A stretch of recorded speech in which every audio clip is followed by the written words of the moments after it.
కల్పించిన హక్కుల్ని కాలరాసి కొత్తగా ఆనాటి ప్రభుత్వం మన మీద నిబంధన పెడితే రాజ్యాంగమైన విరుద్ధమైన ఈ ఘటనని తప్పకుండా వ్యతిరేకించాలని చెప్పేసి ఉమ్మడి రాష్ట్రంలో 15,000 మంది చలో హైదరాబాద్ పై గేట్లు ఎక్కి అసెంబ్లీ జరుగుతుంటే గేట్లు బద్దలు కొడితే ఆనాడు మనం అందరం ఉద్యమిస్తే వచ్చింది.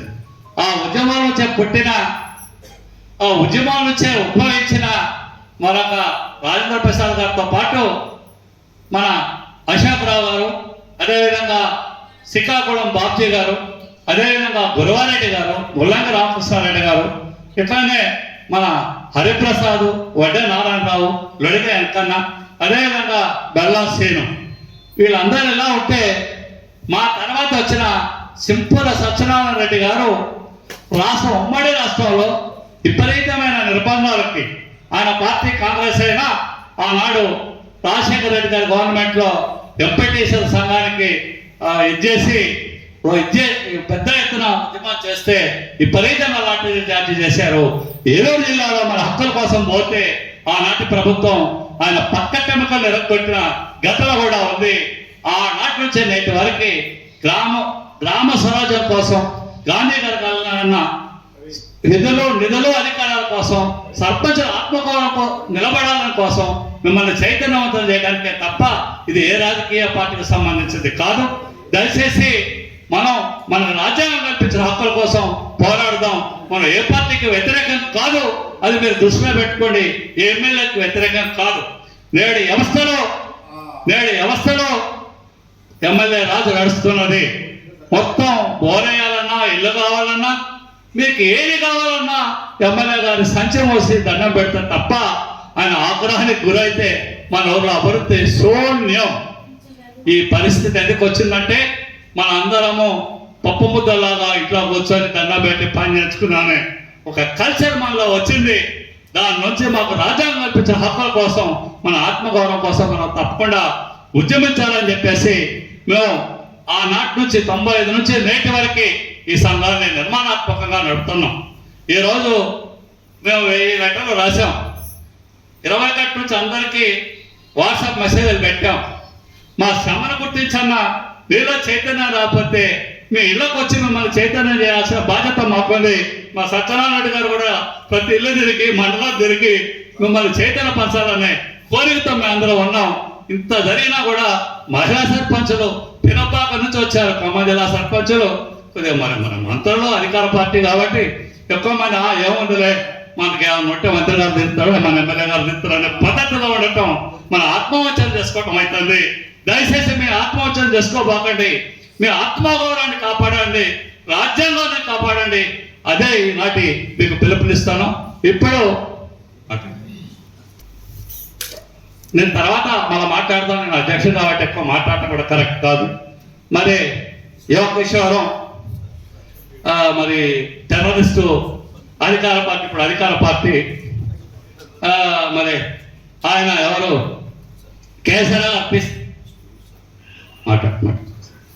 వడ్డే నారాయణరావు గారు ఆనాడు పిసిసిలో మన ప్రెసిడెంట్ గారు ఓడల్లో బస్సులు పెట్టి మనం ఈ రాజేంద్ర ప్రసాద్కి వ్యతిరేకంగా, ఈ సంఘానికి వ్యతిరేకంగా కాంగ్రెస్ సర్పంచ్తో రావాలని చెప్పేసి మీటింగ్ గాంధీ భవన్లో పెడితే వాళ్ళు అడిగే డిమాండ్లో తప్పే ఉంది, మన ప్రభుత్వం ఎందుకు దీన్ని గుర్తించి పరిష్కరించరు, ఇట్లా చేస్తే ప్రజల్లో మనం వెనబడిపోతామని చెప్పి కుర్చీలను కొట్టి ఆ సభని బాయ్కాట్ చేసి, గాంధీ భవన్లో సభను బాయ్కాట్ చేసి ముందుకు వచ్చిన యోధుడు మన వడ్డే నారాయణరావు. ఆయన ఒక 10 నిమిషాలు ప్రసంగించవలసిందిగా కోరుతారు. సర్పంచుల సంఘం చైతన్య సదస్సు నిర్వహిస్తున్న జాతీయ కార్యదర్శి పుసులూరు నరేంద్ర గారు అధ్యక్షత వహించిన వారికి, ఈ కార్యక్రమానికి ముఖ్య అతిథిగా విచ్చేసిన సర్పంచుల సంఘం ఛాంబర్ అధ్యక్షులు చింపుల సత్యనారాయణ రెడ్డి గారికి, మన జిల్లా నుంచి సర్పంచుల సంఘం అధ్యక్షుడు చేసిన సామినేని హరిప్రసాద్ గారికి, ఎంపీపీల సంఘం, సర్పంచుల సంఘం సార్ రెండు చేసింది, తర్వాత జెడ్పీటీసీల సంఘం నుంచి రాష్ట్ర అధ్యక్షులు పనిచేసిన బెల్లం శ్రీనివాస్ గారికి, అందరికీ పెద్దలు పూజ్యులు అశోక్ గారికి, మన అన్న వెంకన్న గారికి, గారికి, ఇక్కడికి ఇచ్చేసినటువంటి సర్పంచులకి పేరు పేరున నమస్కారాలు తెలియజేస్తూ, సర్పంచుల సంఘంలో గతంలో మండలంలో కానీ జిల్లాల్లో కానీ సర్పంచులు ఎంపీటీసీలు ఇప్పుడే ఉన్నాయి రాజకీయాలు. అప్పుడు సిపిఎం, సిపిఐ, తెలుగుదేశం, నువ్వా నేనా, డి అంటే డిఏ ఉన్న రోజుల్లో కూడా రాజకీయాలు ఎవరి పార్టీకి వాళ్ళే చేసుకునేది. ఏ పార్టీ నుంచి ఎన్నికైనా ఎంపీటీసీ సర్పంచ్ అయినా ఆ రాజకీయ పార్టీకి జిందాబాద్ కొట్టుకొని అట్నే ఉండేది. కానీ సర్పంచ్ విధులేంది, నిధులేంది, ఎంపీటీసీ నిధులేంది, విధులేంది అనే దానికాడికి వచ్చే కల్లా అందరూ ఐక్యంగా కూర్చొని మాట్లాడుకొని సమైక్యంగా ఉంటేనే సర్పంచులకి ఎంపీటీసీకి నిధులు వస్తాయి. మరి రాజశేఖర రెడ్డి గారు ముఖ్యమంత్రిగా ఉన్నప్పుడు నేను ఎంపీటీసీని, అసలు మీరు ఎంపీటీసీలు సంఘం పెట్టడం ఏందని కూడా అప్పుడు మా గురువు రామిరెడ్డి వెంకటరెడ్డి గారు, ఆయన మంత్రిగానే ఉన్నారు, ఎమ్మెల్యేగా ఉన్నారు, మా మీద కంప్లైంట్ ఇచ్చారు. మీ వాళ్ళు ఎక్కువ వస్తున్నారు, మీ జిల్లా నుంచి ఎక్కువ వస్తున్నారని ఆయన గారికి కంప్లైంట్ ఇచ్చిన మమ్మల్ని పిలిపించి మీరు బావద్దు అది ఇది ఒత్తిళ్ళు పెట్టినా మేము చేతి గుర్తుకే ఓటేస్తాం తప్ప ఎంపీటీసీలు ఏ పార్టీ నుంచి గెలిచి వచ్చినా, సర్పంచులు ఏ పార్టీ నుంచి గెలిచి వచ్చినా మాకు వచ్చే ఫండ్స్ దగ్గర మీరు పెత్తనం చేసి మీరు వాటిని అడ్డుకునేటట్టుకుంటే ఊరుకునేది లేదు అని ఆ రోజు కొజ్జెల్ల మండలంలో 14 మంది ఎంపీటీసీలు ఉండి ఎంపీపీ కాంగ్రెస్ వెంకటమ్మ గారు ఉన్నా మేమందరం మాకు 2 కమాండర్లు ఇచ్చి పంపించారు పార్టీ నుంచి. పోయినా అక్కడ పోయా గాంధీ భవన్లో మీటింగ్ చెప్పాక కాంగ్రెస్ పార్టీగా కాంగ్రెస్ గౌరవించాలని గాంధీ భవన్ పోయి ఆ మీటింగ్ విని మీరు చెప్పింది మేము అడిగిన దానికి విరుద్ధంగా ఉందని ఆ రోజు ఎంపీటీసీల సంఘం రాష్ట్ర అధ్యక్షుడిగా, సర్పంచుల సంఘం అధ్యక్షుడిగా చింపుల్ సత్యనారాయణ రెడ్డి గారు, రాజేంద్ర ప్రసాద్ గారు ఉన్నారు. మరి చింపుల్ సత్యనారాయణ రెడ్డి గారు అయితే మరి సబితమ్మ గారు హోం మంత్రి, అక్కడ ఆయనకి దగ్గర బంధువు రిలేషన్ పాపం అయినా వారు సర్పంచ్గా ఆయన గారిని కూడా పిలిచి ఒత్తిళ్ళు పెట్టినా ఏ సర్పంచ్కి ఎంపీటీసీలకి రావాలనే నిధులు ఉన్నాయో వాటి మీద వెనక్కి తగ్గే ప్రసక్తి లేదు అని ఉన్నప్పుడే అప్పుడు మండల పరిషత్తులకి జడ్పీకి ఇంత, మండల పరిషత్తులకి ఇంత, సర్పంచులకి ఇంత అని వాటా పంచి నిధులు ఇవ్వటం జరిగింది. అదే ముందు మొత్తం ఎమ్మెల్యేలకి, జిల్లా పరిషత్కి వస్తే జిల్లా పరిషత్తులు ఇచ్చేది. కానీ మనం ఏ పార్టీలో ఉన్నా, ఏ రాజకీయాల్లో ఉన్నా, ఏ రాజకీయ పార్టీలో ఉన్నా కూడా వ్యవస్థ సర్పంచ్, ప్రజాప్రతినిధులు, గ్రామ సర్పంచులు, ఎంపీటీసీలు అంటే ఇంకా ఎన్ని తరాలైనా ఉండేవి కాబట్టి వాటికి న్యాయం జరగాల, మనకు న్యాయం కాదు అనే దృక్పథంతో మేమందరం కలిసి పనిచేసి ఎంపీటీసీలు రాజశేఖర రెడ్డి గారి గవర్నమెంట్లో మేము వచ్చినాకనే ఒక్కొక్క ఎంపీటీసీకి 500 రూపాయల శాలరీ ఎంతో అంత పుట్టించి, మళ్ళీ ఎంపీటీసీకి కూడా మండల ఎంపీపీకి ఉన్నప్పుడు జడ్పీటీసీకి రూమ్ ఇవ్వాలి. అప్పట్లో జడ్పీటీసీకి కూడా మండల పరిషత్తులో ఒక రూమ్ ఇవ్వాలి అని వీటన్నిటి మీద కూడా మేమందరం అన్ని రాజకీయ పార్టీల వాళ్ళందరం మమేకంగా ఉండి అందరం కలబడ్డాం.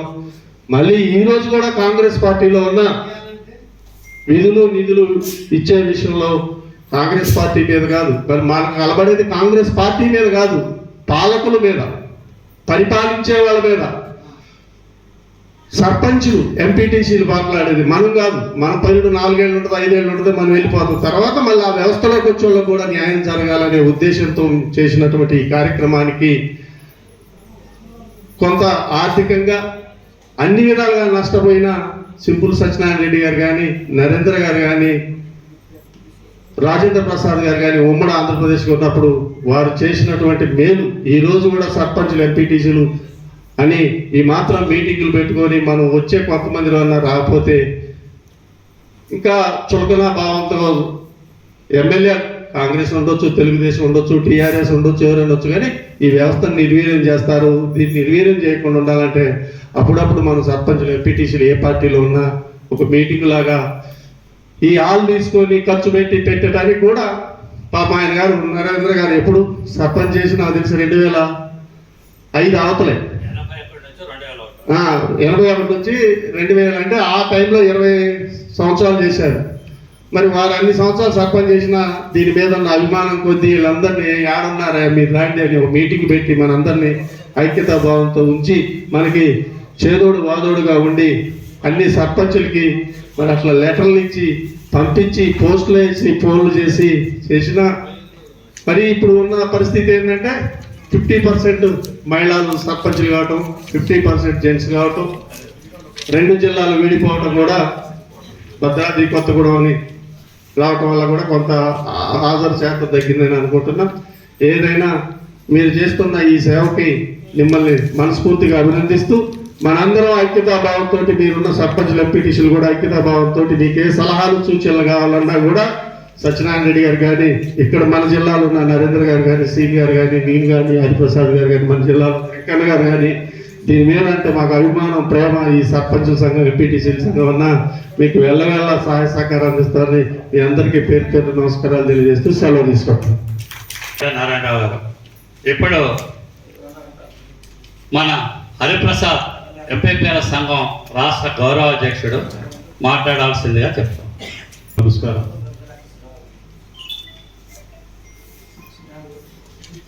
సర్పంచుల చైతన్య పరచడం కోసం ఈ సమావేశం, అలాగే జిల్లా సర్పంచుల సంఘం కూడా ఎన్నుకోవడానికి సమావేశం నిర్వహించుకుంటున్నాం. మరి సర్పంచుల సంఘం అంటే గ్రామాల్లో సర్పంచ్ని ప్రజలందరూ కలిసి ఎన్నుకుంటున్నారు. మరి సర్పంచులందరూ కలిసి కూడా సర్పంచుల సంఘం అధ్యక్షుని ఎన్నుకోవాలి. మరి ఇన్ని వందల మంది సర్పంచులు ఉంటే ఎంతో ప్రయాస తీసుకొని అందరినీ ఈ సమావేశానికి రావాలని పిలిస్తే బెదిరిపోయి చాలామంది రాలే నేను అనుకుంటున్నా. ఎందుకంటే మేము ఉన్నప్పుడు కూడా అట్లే బెదిరిపోయేవాడు. ఎమ్మెల్యే ఏమని అంటడం, లేకపోతే మంత్రి గారు ఏమని అంటడం, లేకపోతే ఇంకా పెద్ద నాయకులు ఏమని అంటడం అని చెప్పేసి సర్పంచులు భయపడి రాబోయేది. కానీ మేము ఇక్కడ ఉన్న టీం అంతా కూడా నాయకులకు భయపడలే. మన సర్పంచ్ను మన్ని ప్రజలు ఎన్నుకున్నారు, మన్ని వాళ్ళు కోరుకునేది ఒకటే, ఈ గ్రామానికి మంచి చేయాలని చెప్పేసి. మరి మనకి ఏమీ లేకుండా ఉత్త చేతులతోని కూర్చుంటే ప్రజలందరూ కూడా మనని తిట్టిపోసుకుంటారు. కాబట్టి మరి మనం హక్కులు సాధించుకోవాలని చెప్పేసి ఆ ప్రయత్నంలో నేను నరేంద్ర గారు సర్పంచ్లైన 95లో మరి ఎంఎల్ పార్టీ నరేంద్ర గారు, మేము అప్పుడు కాంగ్రెస్ అధికార పార్టీలో ఉన్నాం.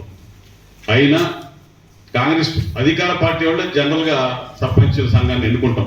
ఎందుకంటే అధికారం ఉంటే ఎంతో కొంత మంత్రుల కాడికి పోయి ఏదో ఒకటి చేపించగలుగుతారని. అయినా మేమందరం కాంగ్రెస్ పార్టీలో ఉన్న కాంగ్రెస్ పార్టీ సర్పంచ్ని జిల్లా సర్పంచులుగా ఎన్నుకోకుండా నరేంద్ర గారిని ఎన్నుకున్నాం. ఎందుకంటే ఎమ్మెల్యే పార్టీలో ఉంటారు కాబట్టి వాళ్ళు కొద్దిగా స్పీడ్గా ఉంటారు, మనం కాంగ్రెస్ వాళ్ళంతా కొద్దిగా శాంతిమూర్తులం కాబట్టి అని చెప్పేసి నరేంద్ర గారిని ఆ రోజు సర్పంచుల సంఘంగా ఎన్నుకోవడం జరిగింది. మరి ఆ రోజు నుంచి ఈ రోజు వరకు కూడా 30 ఏళ్ళ వరకు కూడా ఆయన పోరాటం చేస్తూనే ఉన్నాడు. మళ్ళీ ఆ తర్వాత 2005లో మళ్ళీ నేను సర్పంచ్ని అయ్యా. అప్పుడు నేను సర్పంచుల సంఘం అధ్యక్షుడిగా ఉన్నా. మరి సర్పంచ్గా ఎన్నికైతున్నాం, రొటీన్గా దిగిపోతున్నాం. మరి సర్పంచ్గా ఎన్నికయ్యి మనం ఏం చేయాలి? మనకొక గౌరవం ఇచ్చారు గ్రామ ప్రజలందరూ, అదొక అదృష్టం, మన అదృష్టం. గ్రామంలో ఉండే 2000 ఓట్లు ఉన్నా కానీ ఒక్కళ్ళే సర్పంచ్ అవుతారు. మరి ఆ సర్పంచ్ ప్రతి ఒక్కళ్ళు గౌరవిస్తారు. మరి మనల్ని గౌరవించేటప్పుడు మనం ఏం చేయాలి గ్రామానికి అనే ఆలోచన రావాలి. ఏదైనా నేను డబ్బులు ఖర్చు పెట్టా, నేను ఎన్నికయ్యా, సర్పంచ్గా గౌరవం తీసుకున్నా, మళ్ళీ రొటీన్గా దిగిపోతాను. చాలామంది సర్పంచులు చేసేది అదే, రొటీన్గా చేసి వెళ్ళిపోతాను.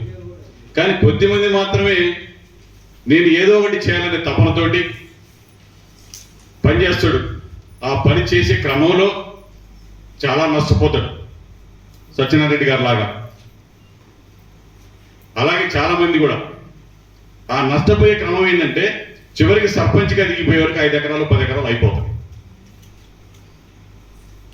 గవర్నమెంట్ డబ్బులు ఇచ్చినా ఇవ్వకపోయినా, గవర్నమెంట్ పథకాలు ఇచ్చినా ఇవ్వకపోయినా సర్పంచ్ని చేయాలి, నా పేరు శాశ్వతంగా ఉండాలి, నేను బతుకున్నంత కాలం నన్ను ఈ సర్పంచ్ లాగే ఎవరు చేయలేదురా అని అనుకునేలాగా ఆ సర్పంచ్ ప్రయాణం చేస్తేనే ఆ సర్పంచ్కి సార్థకత.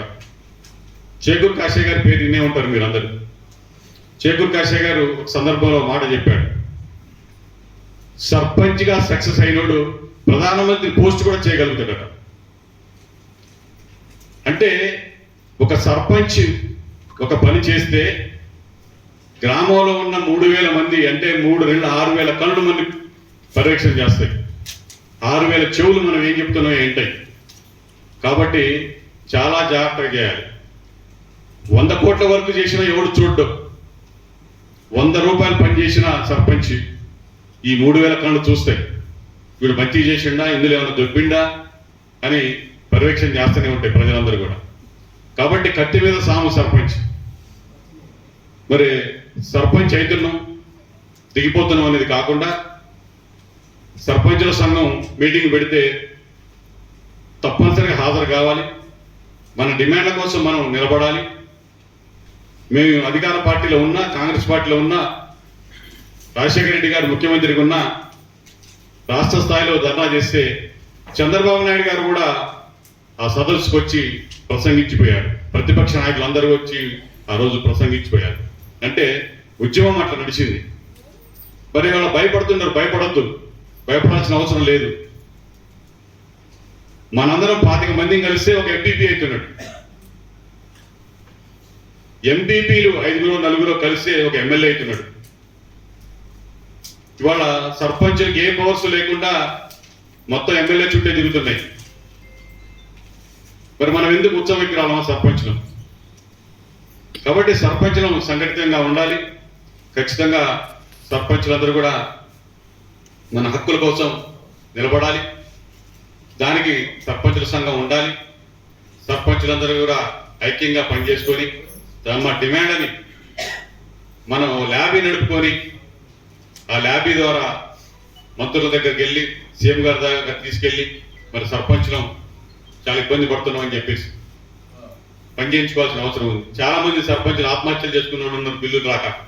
చాలా మంది సర్పంచులు రోడ్డును పడ్డోళ్ళు ఉన్నారు బిల్లులు రాక.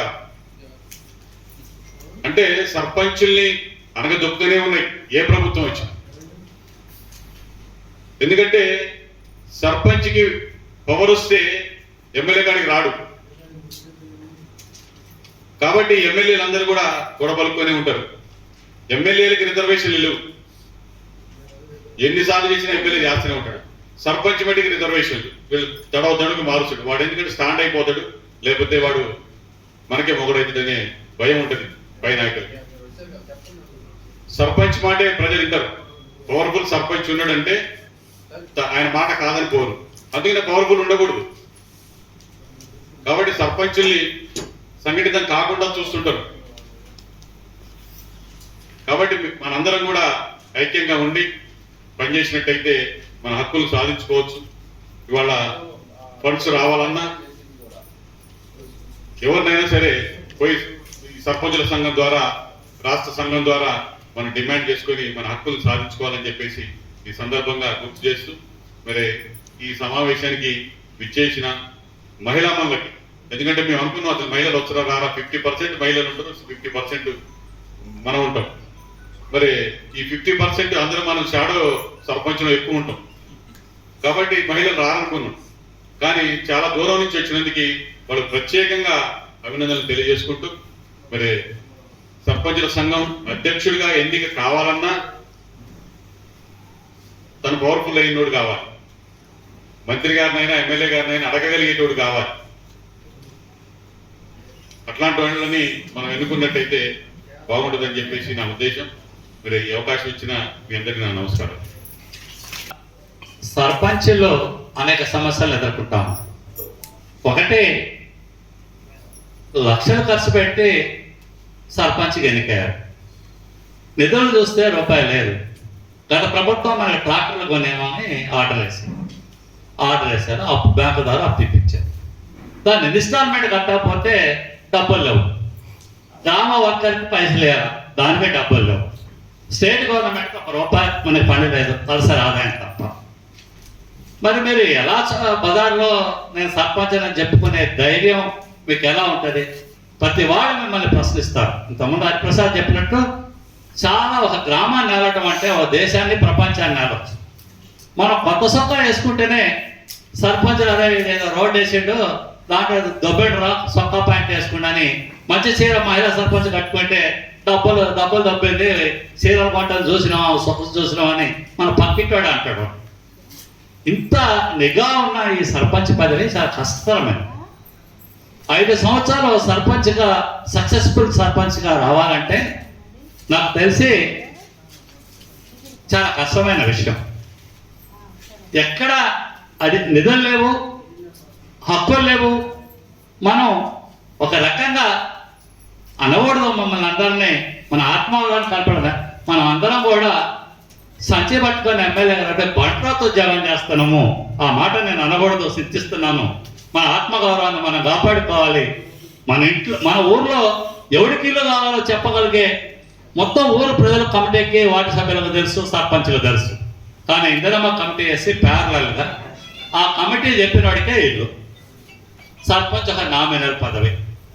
ఏ మేరకు ఏ ప్రభుత్వం వచ్చినా, అది ఏ పార్టీ అయినా కానివ్వండి, ఏ ప్రభుత్వం వచ్చినా ఎమ్మెల్యేలు శాసనసభ్యుల్ని పార్పులు చేయడం కోసం, ముఖ్యమంత్రులు వాళ్ళ కుర్చీని కాపాడుకోవడం కోసం విపరీతమైన పవర్స్ మన ఎమ్మెల్యేలకు ఇవ్వటం జరిగింది. మరి ఈ పరిస్థితుల్లో మనం తలెత్తుకొని మన ఆత్మగౌరవాన్ని కాపాడుకొని మన ప్రజల నిత్యావసరాలను తీర్చడానికి మన ఫండ్స్ ఎక్కడి నుంచి వస్తాయి. ఇది ఒక సమస్య. రెండో సమస్య ఏమిటి? ఇప్పుడు ఉప సర్పంచ్ చెక్ పవర్ ఇచ్చారు, సంతోషం, మనం వద్దంట్లా ఉప సర్పంచ్ చెక్ పవర్ ఇచ్చారు. కానీ దేశంలో ఎవరికి ప్రెసిడెంట్కి కూడా చెక్ పవర్ లేదు, ఒక సర్పంచ్కే చెక్ పవర్ ఉంది రాజ్యాంగం కల్పించినప్పుడు. లేకపోతే సెక్రటరీకి వీళ్ళు తీర్మానం చేస్తే సెక్రటరీ సంతకం పెడతారు. ఇవాళ చాలా గ్రామాల్లో 2 పార్టీలు 3 పార్టీలు వివిధ గ్రూపులు అన్నీ ఉండి సర్పంచ్ ఎస్సీ ఎస్టీ బీసీ అట్టడి వర్గాలు 50% రిజర్వేషన్ ఉండి అప్పు చేసి మనం డబ్బు డ్రా చేస్తే మన పదవి పోతుంది, మనకి సస్పెండ్ చేస్తారు, ఊళ్ళో పరువు పోతుంది, మనకి భయపడతాం. ఎంబీ పనిచేసి ఎంబీ రికార్డ్ అయిన తర్వాతనే డబ్బులు తీసుకోవాలి. మరి డబ్బులు తీసుకోవాలి, ఎంబీ మీద సంతకం అయిపోయిన తర్వాత చెక్ పవర్కి ఏంటి ఉప సర్పంచ్కి ఇస్తే నాకేమి ఇస్తావు అంటాడు. వాడు పెట్టుబడి పెట్టడు, రూపాయి చేయడు, పని చేయడు, నాకేమి ఇస్తావు, నాకు 50,000 40,000 అంటే ఏడ తీసుకొచ్చి ఇవ్వాలా?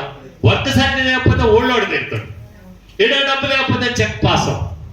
ప్రతి గ్రామానికి సెక్రటరీ ఉండవు. ఈ ఉప సర్పంచ్ని సర్పంచ్ని సస్పెండ్ చేస్తాం తప్ప డబ్బులు రికవరీ చేసే పరిస్థితి లేదు. ఎంతవరకు ఎవరి దగ్గర చేయాల.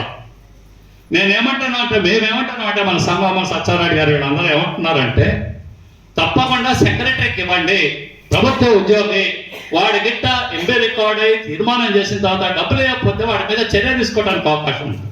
ఉప సర్పంచ్ మీద మీరు ఏ చర్య తీసుకుంటారు? తీసుకోలేరు. మన జిల్లాలో మీకు తెలుసో లేదో ఆల్రెడీ ఉప సర్పంచ్ జిల్లా అధ్యక్షుడు కూడా వేసుకోరు, మనమే ఎగబడి ఉన్నాం. ఈ పరిస్థితి వాళ్ళు ఆల్రెడీ సంఘం వేసుకోరు. ఉప సర్పంచులు అధ్యక్షులు కార్యదర్శులు వేసుకొని వాళ్ళు ఒక ఘర్షణ వాతావరణాన్ని ఈ పాలకులు మనకి కల్పిస్తున్నారు.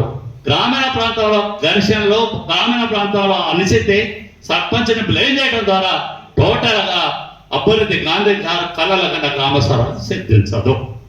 ఇంకోటి, మరి పోయిన గవర్నమెంట్లో గ్రామ జ్యోతి కింద 40% నేరుగా రాష్ట్ర బడ్జెట్లో మీకు నిధులు ఇస్తామని అన్నాడు కేసీఆర్ ప్రభుత్వం. కానీ ఆ గ్రామ జ్యోతి గాలిలో పోయింది. ఉట్టిన ఉత్సవ విగ్రహాలుగా ఉంచారు. రూపాయి స్టేట్ గవర్నమెంట్ లేదు. సెంట్రల్ ఫండ్ ఏది వచ్చినా దాని నుంచి 15th ఫైనాన్స్ 16th ఫైనాన్స్ ఏ డబ్బులు వచ్చినా కూడా ఆ డబ్బులన్నీ కూడా మన మైనర్ పంచాయతీలు మేజర్ పంచాయతీలు కరెంటు బిల్లులో బకాయిలు ఉంటే ఆ బకాయిలు కట్టడానికే ఈ డబ్బులు సరిపోతాం. మేము అంటున్నాం సర్పంచుల సంఘం పంచాయతీ శాంపర్ డిమాండ్ చేస్తుంది, ఉచితంగా గ్రామీణ ప్రాంతాల ప్రజలకి కనీస సౌకర్యాలు ప్రభుత్వమే కల్పించాలి. అది ఏ ప్రభుత్వం అయినా. ఆయన తెలుసు, మన రేవంత్ రెడ్డి గారు జడ్పీటీసీ నుంచి ముఖ్యమంత్రి స్థాయికి పోయాడు, గ్రామీణ క్షుణ్ణంగా తెలుసు ఆయన. కాబట్టి దాని మీద కూడా మీరు అందరూ ఆలోచన చేసి ఆ డిమాండ్ని ప్రధానంగా పెట్టుకోవాలి. ఇవాళ సర్పంచ్ అంటే ఎవడికి తేలుకొట్టినా, ఎవడికి జ్వరం వచ్చినా, ఎవడికి తలనొప్పి వచ్చినా, వాడి ఇంట్లో ఏ కార్యమైనా ఉదయం పోయి సాయంత్రం దాకా వాడు జీత భార్య కంటే ఎక్కువ పని చేయాలి, వాడికి కృషి చేయాలి. లేకపోతే పొగరెక్కిందరా, కడుపైకి ఎక్కినారా, ఈ బండి తిరగట్లేదురా, గతంలో లీటర్ అని తిట్టే పరిస్థితి, ఆ పరిస్థితి ఇలా గ్రామీణ ప్రాంతాల్లో ఉంది. మరి ఇంత పట్టుకొని ఎస్సీ ఎస్టీ బీసీలు ఇంతమంది ఉంటే ఏందమ్మా 6,000 మన కనీస వేతనం, బొమ్మస్తాకి గ్రామ వర్గానికి 8,500 ఎంత ఇస్తున్నాం, మీకు 6,500 గౌరవ. ఏమి మొత్తం కనుక 100 కోట్లు కాదు, 120 కోట్లు కాదు రాష్ట్రపోతారు.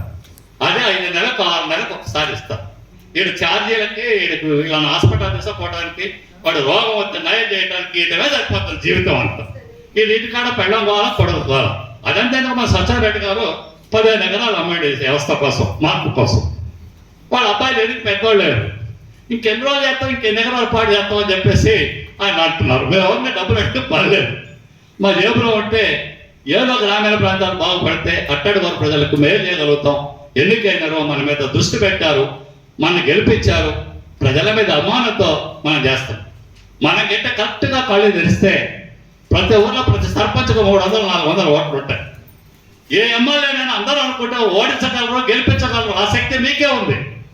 కానీ మనం వాళ్ళ ఏజెంట్లు సత్యపోసేవాళ్ళలాగా శాసనసభ్యులకి, అధికారులకి పోల్దండలు వేయటం, మన జీవితం మొత్తం శాలవాలు కప్పటం, ఇదే మన జీవితంతో 5 సంవత్సరాలు అయిపోతాయి.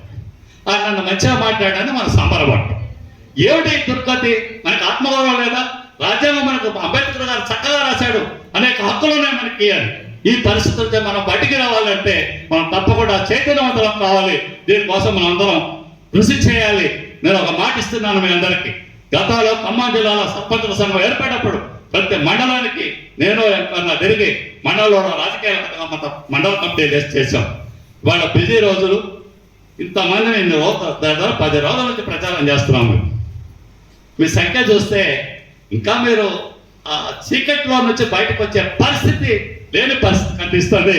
వీళ్ళని చైతన్యం చేయాల్సిన బాధ్యత పంచాయతీరాజ్ ఛాంబర్ మీద ఉంది. దానికోసం తప్పకుండా కృషి చేస్తాం. అదేవిధంగా ప్రతి పంచాయతీలో చాలామంది సర్పంచులు ఫాలో చేశారు. లాస్ట్ వాళ్ళకి పిల్లలు పెండింగ్ పడ్డారు. కొత్త సర్పంచ్ వచ్చాడు, దాంట్లో డబ్బులు ఆడవ పార్టీ గెలిచిన పార్టీ, అంతమంది అయిపోయినట్టు ఒక పార్టీ చెక్కులు లేరు. ఆత్మహత్యలు కూడా చేసుకున్నారు 60 మంది సర్పంచ్. గత సర్పంచులు ఉద్యమాలు చేసిన వాళ్ళు కూడా ఉన్నారు. ఇంకో వాళ్ళు బయలుదేరారు మన సంఘంలో. ఆయన నేను జిల్లా పదవి ఇస్తానని వాడు స్టేట్ కమిటీ కూడా వేసాడు. ఏం లేదు, ఎవడు 50,000 ఇస్తే వాడికి ఒక అధ్యక్ష పదవి, జిల్లా అధ్యక్ష పదవి, 1,00,000 ఇస్తే ఒక పదవి, 50,000 ఇస్తే ఒక పదవి ఇచ్చి వేసిపోయింది. వాడి ఇంకా మీటింగ్ ఉండదు, జనాన్ని సర్పంచులు చదివి వాడు డబ్బు తప్పించుకునే పని. అలాంటి కేటుగాళ్ళు కూడా ఇవాళ మన వ్యవస్థలో, మన తెలంగాణలో ఉన్నారు. వాళ్ళ ఏడల తప్పకుండా మనం దృష్టి పెట్టాలా, మనం అందరం సమైక్యంగా ఉండాలా, మన ఆత్మగౌరవాన్ని కాపాడుకోవాలా. అందుకోసం మొత్తం 63 డిమాండ్లు ఉన్నాయి. ఆ 63 డిమాండ్లు వస్తే 73, 74 రాజ్యాంగ సభలోని 243G 29 అంశాలు ఆ రాష్ట్ర ప్రభుత్వాల మీద కేంద్ర ప్రభుత్వం స్పష్టం చేసింది రాజీవ్ గాంధీ గారు. కానీ ఆ రాష్ట్రాల ఇష్టం మీద వదిలేసి మనం ఈ సత్యారెడ్డి గారి నాయకత్వంలో ఢిల్లీలో రాజ్యాంగ సవరణ కోసం మనం అందరం కూడా ఢిల్లీ వెళ్ళి పెద్ద ఎత్తున ఉద్యమం చేయాలి. ఆ 29 అంశాలు గట్టి వస్తే ఎవరి సంచి మోయాల్సిన పర్లేదు, అన్ని మనమే చేసుకోవచ్చు. రాజ్యాంగం కల్పించిన హక్కును కాపాడుకోవాలి. అది కేంద్ర ప్రభుత్వాన్ని మనం డిమాండ్ చేయాలి. అందరం కలవాలి. జాతీయంగా అందరూ అన్ని జిల్లాలు, అన్ని రాష్ట్రాలు కలిసి చేస్తే నిజంగా ఎవరిని మనపై అయ్యా అప్ప అని చేతుల కాళ్ళు పట్టుకోసం పర్లేదు. దానికోసం చలో ఢిల్లీ కార్యక్రమం సంవత్సరంలో ఇంకా ఇతర రాష్ట్రాలు కూడా తిరిగి రాజేంద్ర ప్రసాద్ గారు, సత్యారెడ్డి గారు, అశోక్రావు గారు, మేము అందరం కలిసి తిరిగి దాని డిమాండ్ కోసం చేస్తాం. కనీసం 50,000 జీతం వేయాలని చెప్పేసి మనం అడుగుతాం. సర్పంచ్ మీకు తెలుసు, ఊళ్ళో ఉంది, పోటీ చేశారు ఇద్దరు. అరే వాడు ఏందిరా, వాడు బాగా డబ్బులు ఇస్తాడు, వాడు 2,000 ఇస్తాడు అంటే నీకు ఏమన్నా పోతే పోయింది, నా పోరగాళ్ళైనా బతుకుతారు, కానీ ఎకరం అమ్మి నేను 3,000 ఇస్తున్నాను ఇచ్చి మోసం వచ్చి సర్పంచ్. ఇవాళ మీరు చేసేది ఏంటి? మీ జీవితకాలం 5 సంవత్సరాలు మీరు సంపాదించిన మీకు వచ్చే ఫండ్లో 1,00,000 రూపాయలు కూడా మీరు తప్పు చేసినా 1,00,000-1,50,000 నుంచి తీసుకోలేరు. ఒక్కోటి 10 లక్షలు, 20 లక్షలు, 30 లక్షలు, 1,00,000 రూపాయలు. ఈయన చేవేళ్ళలో అంటే ఓటుకు 18,000 ఇచ్చారట. అంటే ప్రెస్టేజ్ ఉన్న 2 ఎకరాలు అమ్మే ప్రెస్టేజ్ ఎక్కేస్తారు. ఏంటి మీరు చేసేది? ఇన్ని డబ్బులు ఖర్చు పెట్టి సేవ చేయాలి కదా, మీరు వాళ్ళు మేలు చేయాలిగా ప్రజల కోసం. పోటీగా వచ్చారు, అందుకోసం మీరు తప్పకుండా ఆలోచించి అనేక సమస్యలు ఉన్నాయి. సత్యనారాయణ గారు చెప్తాడు. మన సత్యనారాయణ గారు అనేక నిర్బంధాలు, సబిత వారి అక్కగారు మాజీ మంత్రి గారు, తర్వాత చంద్రబాబు గారు కూడా ముద్దు బిడ్డ, అదేవిధంగా అన్ని రకాలుగా ఉద్యమాల్లో జడి అనేకంగా ఒక విషయం చెప్తారు. భార్య జడ్పీటీసీ చేసి అధికార పార్టీ అప్పుడు టీఆర్ఎస్ అన్నా చేస్తే ఒక ఊరోడు అడిగారట, ఈ బిడ్డోడు కట్టాలా, ఈ బిడ్డ అంటే నేను కట్టిస్తాను కదా. ఎన్నిసార్లు మీరైనా ఆ జిల్లా పరిషత్ కానీ ఎవడు పట్టించుకోవాలి, అది కట్టేది. 6 ఎకరం భూమి చేవేళ్ళంటామే, అది 30 లక్షలు 50 లక్షలు పెట్టి ఆ బ్రిడ్జి సొంత ఖర్చుతో కట్టించిన ఘనత అది ఉంది. ఈనాడులో కూడా వచ్చింది, ఈనాడులో ఎలక్ట్రానిక్ మీడియాలో వచ్చింది, పేపర్లో వచ్చింది. అలాంటి త్యాగదనులు ఈ సంఘంలో ఉన్నారు. అలాంటి త్యాగదనుల కృషిని మనం అప్రిషియేట్ చేయాలా, వీళ్ళకు మనం మద్దతు ప్రకటించాలా. దానికోసం మీరందరూ సమైక్యంగా ఉద్యమించండి. మీ మండలాలు తిరగండి. సర్పంచులు ఏ పార్టీ అయినా కూర్చొని మన సంఘంగా ఏర్పడాలా, మన ఆత్మగౌరవం కాపాడాలా. ఈ రోజు మీరు అందరూ ప్రతినభూని దీన్ని ఎప్పుడు పిలిస్తే అప్పుడు మేము మండలాలకు వస్తాం, మండల కమిటీ వేద్దాం. ఒక నిర్మాణాత్మకమైన ఈ పదవి కేవలం ఐడెంటిటీ కార్డు వేసుకోను, నేను పేపర్లో రాపించుకోవడానికి కోసం కాదు. ఇది నిజంగా గ్రామ స్వరాజ్యం కోసం, గాంధీ గ్రామ స్వరాజ్యం కోసం మీరు అందరూ తప్పకుండా కృషి చేయాలని చెప్పి మీకు విజ్ఞప్తి చేస్తున్నాం. ఇంకా అనేక డిమాండ్లు ఉన్నాయి. మన ఆదర్శ నాయకుడు ఈ గ్రామీణ అభివృద్ధి నా జీవిత లక్ష్యం అని అప్పటి నుంచి ఇప్పటి వరకు ఆయన పోరాటం చేస్తున్నాడు. అప్పుడు సర్పంచ్ స్టేట్ ప్రెసిడెంట్ కూడా ఎన్నికయ్యాడు, తర్వాత ఎంపీటీసీ అధ్యక్షుడు అయ్యాడు. ఆవిడ భార్య కూడా చేసింది. ఇప్పుడే సేవా కార్యక్రమంలో ఉన్నాడు. ఆయనని మన సత్యనారాయణ గారిని ప్రసంగించాల్సిందిగా కోరుతాం. నేటి ఖమ్మం ఉమ్మడి జిల్లా భద్రాద్రి కొత్తగూడెం ఖమ్మం సర్పంచుల చైతన్య సదస్సుకు అధ్యక్షత వహిస్తున్నటువంటి గౌరవనీయులు పెద్దలు నరేంద్ర గారికి, అదేవిధంగా ఈ కార్యక్రమానికి ఇచ్చేసినటువంటి గౌరవనీయులు పెద్దలు అశోక్ రావు గారికి, వడ్డ నారాయణరావు గారికి, వెంకన్న గారికి, వెంకట్ గారికి, హరిప్రసాద్ గారికి, బెల్లం శ్రీని గారికి, అదేవిధంగా పత్రికా విలేకరులకు హృదయపూర్వక నమస్కారాలు తెలియజేస్తూ, చాలా రోజుల క్రితం ఖమ్మంలో మీటింగ్ పెట్టడం చాలా మంది అటెండ్ అయ్యారు. కానీ ఈరోజు ఎందుకో మరి వర్షాలు పడుతున్నందుకు సంఖ్యాబలం తక్కువ ఉన్నది.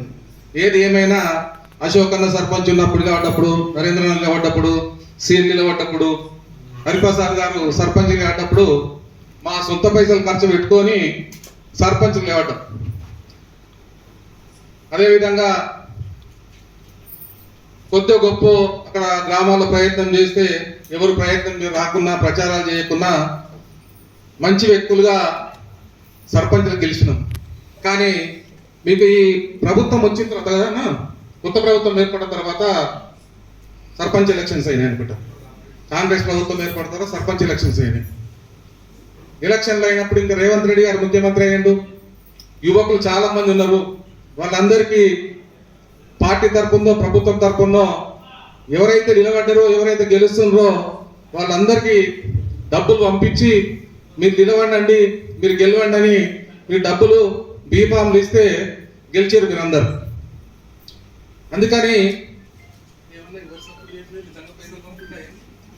ఎవరు సపోర్ట్ చేస్తున్నారు? రేవంత్ రెడ్డి గారు డబ్బులు పంపినరు అని అంటే ఎవరు ఒక్కరు కూడా సర్పంచులు ఏ ఒక్కరు కూడా మాకు పైసలు పంపలేదు, నిజంగా పంపినట్టే ఉన్నారు. అంటే మీకు అంటే మీటింగ్ లేరు మీరు ఎక్కడో గ్రామ పంచాయతీలో ఏ దాంట్లో లేకుంటే బంధువులలో ఉన్నట్టున్నారు. నేను రేవంత్ రెడ్డి గారు ముఖ్యమంత్రి అయిన తర్వాత యువకులు ఉన్నారు, వారందరికీ డబ్బులు వారు పంపిస్తే ఆ డబ్బులతో ఖర్చు పెట్టి మీరు ఎన్నికయ్యారు అంటున్నా. ఇప్పుడు ఆలోచన వచ్చినట్టుంది. అంటే మీరు మీటింగ్ లేరు, మీ సమస్యల మీద లేరు. ఎక్కడో ఏంటంటే ఈ ఖమ్మంలో బాగా ఏంటి పామాయిల్ తోటలు వేస్తారు, పామాయిల్ ఎట్లుందో, లేకుంటే నా గ్రామ పంచాయతీ ఎట్లుందో, నా వ్యాపారం ఎట్లుందో, వచ్చే 2 గంటలకు కూడా మీరు మీ సమస్యల మీద మాట్లాడకుంటే, స్పందించకపోతే ఎట్లుంటుంది చెప్పండి. సరే, సమస్య మొదటి సమస్య మాట్లాడదాం. మీకు నిజంగా ఇబ్బంది ఉన్న సమస్య ఏంది అందరిది? అమ్మా, చెక్ పవర్ తీసేయాలి అన్న. మనం కూడా చెక్ పవర్ పైన రాసినాం. మీకున్న సమస్య చెక్ పవర్. ఈ చెక్ పవర్ ఎట్లా వచ్చిందమ్మంటే మా కడుపు మడుతున్నారు, చాలా ఇబ్బంది అనిపిస్తున్నారు. మీ చెక్ పవర్ ఉప సర్పంచ్ పెట్టినందుకు కాదు. నాకు ఎందుకు బాధ అనిపిస్తుందంటే ఆ రోజు ఈ పెద్దలందరూ అందరూ ఆ రోజు అసలు చెక్ పవరే లేదు, సర్పంచ్ పవరే లేదు. ఆ రోజు ఒక వ్యవస్థను మాట్లాడేటట్టు లేని పరిస్థితుల్లో ఆ రోజు చంద్రబాబు నాయుడు ప్రభుత్వంలో సర్పంచులకు ఒక సంఘం ఉండాలి, సంఘాన్ని ఏర్పరచుకోవాలని చెప్పేప్పుడు బాబు ఎలపంజి రాజేంద్ర ప్రసాద్ గారు, అశోక్ రావు గారు, నరేంద్రన్న గారు వీరందరూ కలిసి ఒక సంఘాన్ని ఏర్పాటు చేసుకొని చెక్ పవర్ లేకపోతే ఎట్లా, ఈ చెక్ పవర్ ఉండాలని చెప్పి ఆ రోజు చెక్ పవర్ను సాధించుకున్నది మన సంఘం. కానీ ఈరోజు ఉప సర్పంచ్ అయినా సగం పంచుకున్నాడు. మీరు కొన్ని రోజులు ఇట్లే ఉంటే ప్రభుత్వం దాన్ని కూడా తీసేస్తుంది, సెక్రటరీకో లేకుంటే ఎవరికో ఇచ్చేస్తుంది. ఇంకా మీరు ఏంటంటే ఇప్పుడు ఉప సర్పంచ్ మీద పోరాడుతుంది కానీ అప్పుడు ఏదో మీద పోరాడే పరిస్థితి ఉండదు. అందుకని ఆ రోజు సర్పంచ్ల గౌరవం ఉండాలి, చెక్ పవర్ ఉండాలి, గౌరవవేతం ఉండాలి, పవర్ ఉండాలి, నిధులు ఉండాలి. ఏదైతే రాజ్యాంగం కల్పించినటువంటి న్యాయబద్ధంగా కానివ్వండి, చట్టబద్ధంగా కానివ్వండి, రాజ్యాంగబద్ధంగా రావాల్సినటువంటి నిధుల కోసం పోరాడినటువంటి వ్యవస్థ ఈ సంఘం. కానీ ఈ రోజు సర్పంచ్ ఏంటంటే సర్పంచ్కి ఎన్నైతే చాలు ఏమైంది లేనటువంటి విధంగా ఉన్నారు. అది కాదు, మీరు చాలా మంది మీకు పోటీదారులు ఉండొచ్చు, మీకంటే ఎక్కువ డబ్బులు ఖర్చు పెట్టిన వాళ్ళు ఉంటారు. కానీ మిమ్మల్ని ఎందుకు ఎన్నుకున్నారు? వీరిని ఎన్నుకుంటే గ్రామాభివృద్ధి చేస్తారు, మాకు కావాల్సినట్టు మౌలిక సదుపాయాలు కల్పిస్తారు, కరెంటు కానివ్వండి, రోడ్లు కానివ్వండి, డ్రైనేజ్ కానివ్వండి ఇవన్నీ కల్పిస్తారనే ఉద్దేశంతో మిమ్మల్ని ఎన్నుకున్నారు. కానీ మీరు మనమందరం కానీ మీ సర్పంచ్ అందరూ ఇట్లాగే ఉంటే ఇంకా రోజు రోజుకు ఒక్కొక్కటి తీసేస్తారు. తెలంగాణకు ఖమ్మం నుంచి పోరాటం చేసింది రమ్మా, చాలా మంది తెలంగాణ రావాలని చెప్పాను, చాలా మంది పోరాటం చేసింది. గతంలో తెలంగాణ రావాలని స్టేజ్ మీద ఉన్నోళ్ళు, స్టేజ్ కింద ఉన్నోళ్ళు, విలేకరులు, విద్యార్థులు అందరూ ఉద్యమం చేస్తే తెలంగాణ సాధించుకున్నాం. తెలంగాణ సాధించుకున్నాక నిజంగా మనం ఆత్మగౌరవంతో తెలంగాణ రావాలనే ఉద్దేశంతో ఆ రోజు పోరాటం చేసి తెలంగాణ సాధించుకున్నాం. తెలంగాణ సాధించుకున్నాక చాలా మందికి మంచి జరిగింది, రాష్ట్రానికి మేలు జరిగింది. కొంతమంది కొత్త ముఖ్యమంత్రులు అయిన, కొంతమందికి మంత్రుల పదవులు వచ్చినాయి, విద్యార్థులకు ఉద్యోగాలు వచ్చినాయి, నీళ్లు వచ్చినాయి, నిధులు వచ్చినాయి.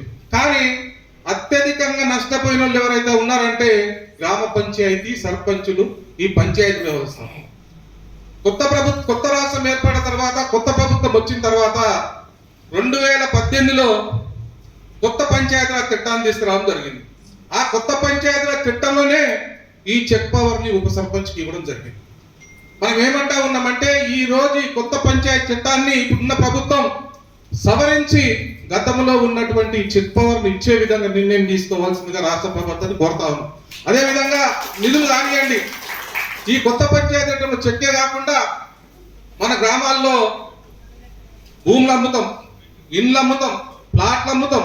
అప్పుడు అమ్మేటప్పుడు రిజిస్ట్రేషన్ ద్వారా అమ్మితే ఆ రిజిస్ట్రేషన్ శాఖకు చెందినటువంటి ఏదైతే స్టాంప్ డ్యూటీ ఉంటుందో ఆ స్టాంప్ డ్యూటీ అనేది సింహభాగం, అధిక భాగం మన గ్రామ పంచాయతీలకు వచ్చేది. మన గ్రామ పంచాయతీ నేరుగా జమ అయ్యేది. ఆ గ్రామ పంచాయతీ నేరుగా జమ అయితే మనం ఏమైతే ప్రభుత్వం నుంచి రానప్పటికీ మన సొంత ఖజానాలో జమ అయినటువంటి నిధుల్ని ఆ రోజు నేరుగా ఖర్చు పెట్టుకునేటువంటి అవకాశం ఉండే, ఆ అవకాశం ఈ కొత్త పంచాయతీ చట్టంలో పోయింది. అదేవిధంగా ఇక్కడ పెద్ద ఎత్తున ఖమ్మం చుట్టుపక్కల గ్రానైట్ ఫ్యాక్టరీలు ఉంటాయి, ఇసుక క్వారీలు ఉంటాయి. దానిలో మైనింగ్ అమౌంట్, సీవరేజ్ అమౌంట్ మన ఊళ్ళల్లో గ్రామ పంచాయతీ రోడ్ వేసినప్పుడు అయితే కూడా ఏదైతే ఒక తట్టడి మట్టి తీస్తే ఆ మట్టికి సంబంధించినటువంటి మైనింగ్ సీవరేజ్ అమౌంట్ మన దగ్గర కట్ చేస్తారు.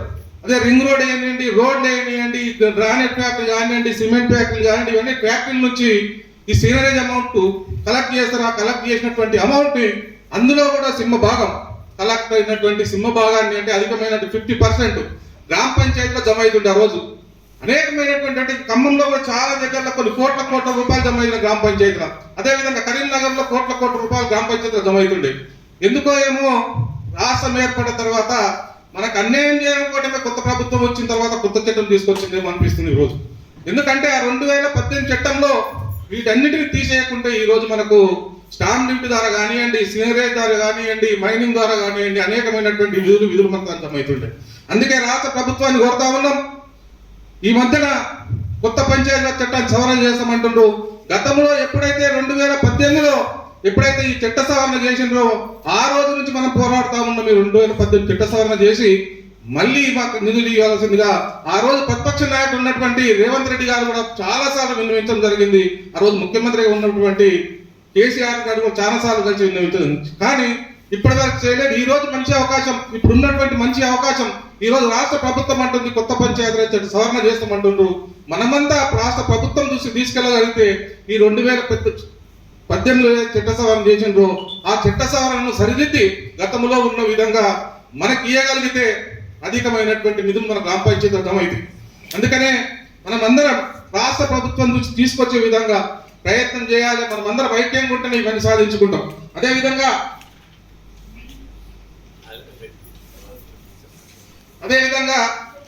ఒకటి 73వ రాజ్యాంగ సవరణ అంటే తెలుసమ్మా, మేము మాట్లాడుతున్నాం, అందరం పోతున్నాం అన్ని జిల్లాల్లో 73వ రాజ్యాంగ సవరణ చేయాలి, 73వ రాజ్యాంగ సవరణ చేయాలని.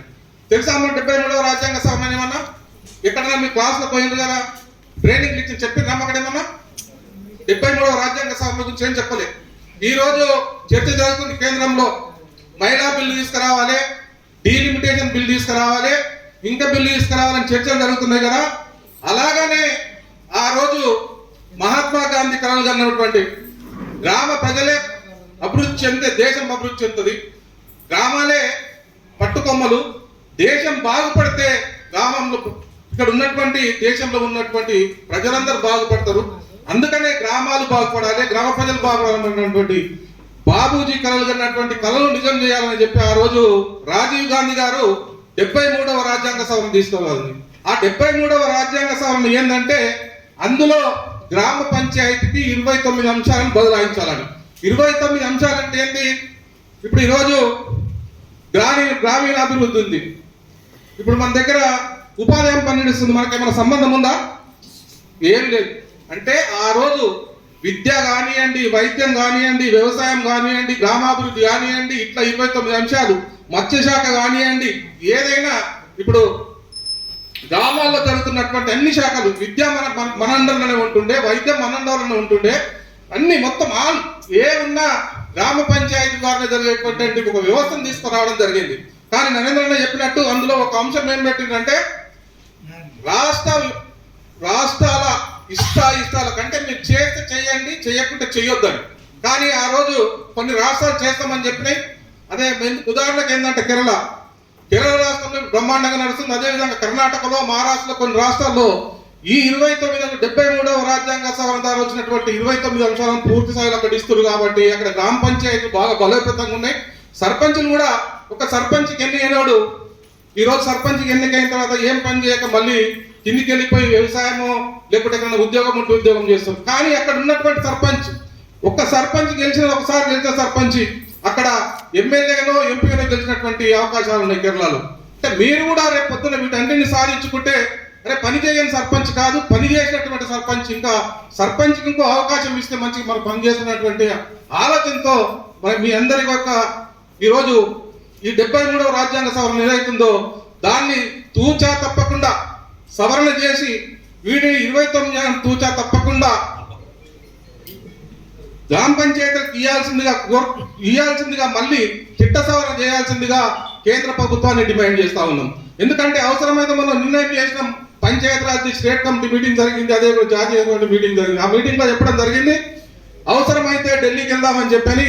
అక్కడ ఢిల్లీలో కూడా అవసరమైతే మొన్న జంజీలు అంటారా ఎవరు అంటారు, విద్యార్థులు ఎంత పెద్ద యుద్ధం చేసినారో దానిలో 1% మనం చేస్తే ఈ 29 అంశాలను మనం సాధించుకోవడం జరుగుతుంది. అందుకని ఏం చెప్తున్నా మిత్రులారా అంటే మీరందరూ ఐక్యంగా ఉంటేనే మాకేముంది, మేము వస్తున్నాం పోతున్నాం. మేము ఆ రోజు సాధించుకున్నటువంటి ఒక్కొక్కటి తీసేస్తుంటే చాలా ఇబ్బందులు ఉంది.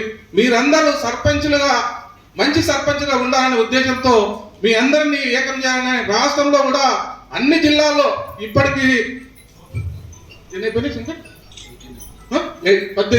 18 జిల్లాల్లో మీటింగ్ పెట్టినాం. 18 జిల్లాల్లో కూడా ఈరోజు ఏదో మీటింగ్ చేసినాం కాదు, మనం ఈ పత్రికల ద్వారా రేపు పొద్దున పేపర్లు వస్తుంది. అదే విధంగా ఇప్పుడు వెనక సీట్లలో లేకుంటే పక్క సీట్లలో ఇంటెలిజెన్స్ రిపోర్ట్ చేసే వాళ్ళు ఉంటారు. ఆ ఇంటెలిజెన్స్ రిపోర్ట్ కూడా ఏదో సర్పంచులు మన ప్రభుత్వం పైన ఉద్యమం చేసేటప్పుడు తక్షణమే మనము వాళ్ళ సమస్యలు పరిష్కరించాలని ప్రభుత్వం దృష్టికి తీసుకెళ్ళడం జరుగుతుంది. కాబట్టి అందులో మీరు కూడా భాగస్వాములు కావాల్సిందిగా కోరుతూ, ఇంకొకటి గౌరవ వేతనం చెప్పిండ్రు. రేపు మన హాలిడే ఉందా? రేపు మన హాలిడే ఉందా? ఏమనిపిస్తారు? మిలాం నబీ అదేదో ఉందండి. ఇప్పుడు మన వాళ్ళంతా చాలా మంది ఏం చేసినామంటే చాలా దగ్గరలో కూడా ఈ గౌరవ వేతనం అడిగిండ్రు. గౌరవ వేతనం కొంతమంది ఏమో 10,000, కొంతమంది 15,000. అంటే ఈ గౌరవ వేతనం కూడా గతంలో ఏ సర్పంచ్కి గౌరవ వేతనం లేదు, ఏ ఎంపీటీసీకి గౌరవ వేతనం లేదు, అసలు గౌరవం లేకుండే. అన్నవాళ్ళు 1995లో స్టార్ట్ చేసినప్పుడు 600 రూపాయలతో వచ్చింది. మేజర్ పంచాయతీకి 1000 రూపాయలు. అక్కడ స్టార్ట్ అయినటువంటి ఈ గౌరవ వేతనం తర్వాత మేము పోరాటం చేస్తే రాష్ట్రం ఏర్పడిన తర్వాత 5,000, సర్పంచ్కి 5,000, ఎంపీటీసీకి 5,000, ఎంపీపీకి 10,000, జెడ్పీటీసీకి 10,000, జిల్లా పరిషత్ చైర్మన్కు 1,00,000 రూపాయలు. అంటే ఈ విధంగా మన సంఘం ద్వారానే సాధించుకున్నాం. తర్వాత క్రమంలో ఒక పిఆర్సీ అని ఒక 30% వేస్తే అట్లా 1,500 పెరిగినట్టుంది. ఇప్పుడు 6,500 రూపాయలు వస్తుంది. అయితే మనం వండుకుంటే 6,000 కాదు కదా, ఈ జైల్లో కూడా తీసుకుపోతారు, నీ జైలు లాక్కెళ్తారు. అయితే చాలా దగ్గర చాలా మీటింగ్ పెట్టిన, కొంతమంది 10,000 కావాలని, కొంతమంది 12,000 కావాలి, 16,000 కావాలి, 20,000 కావాలి, 25,000 కావాలని చాలా దగ్గర జరిగింది. అయితే పొద్దున లేస్తే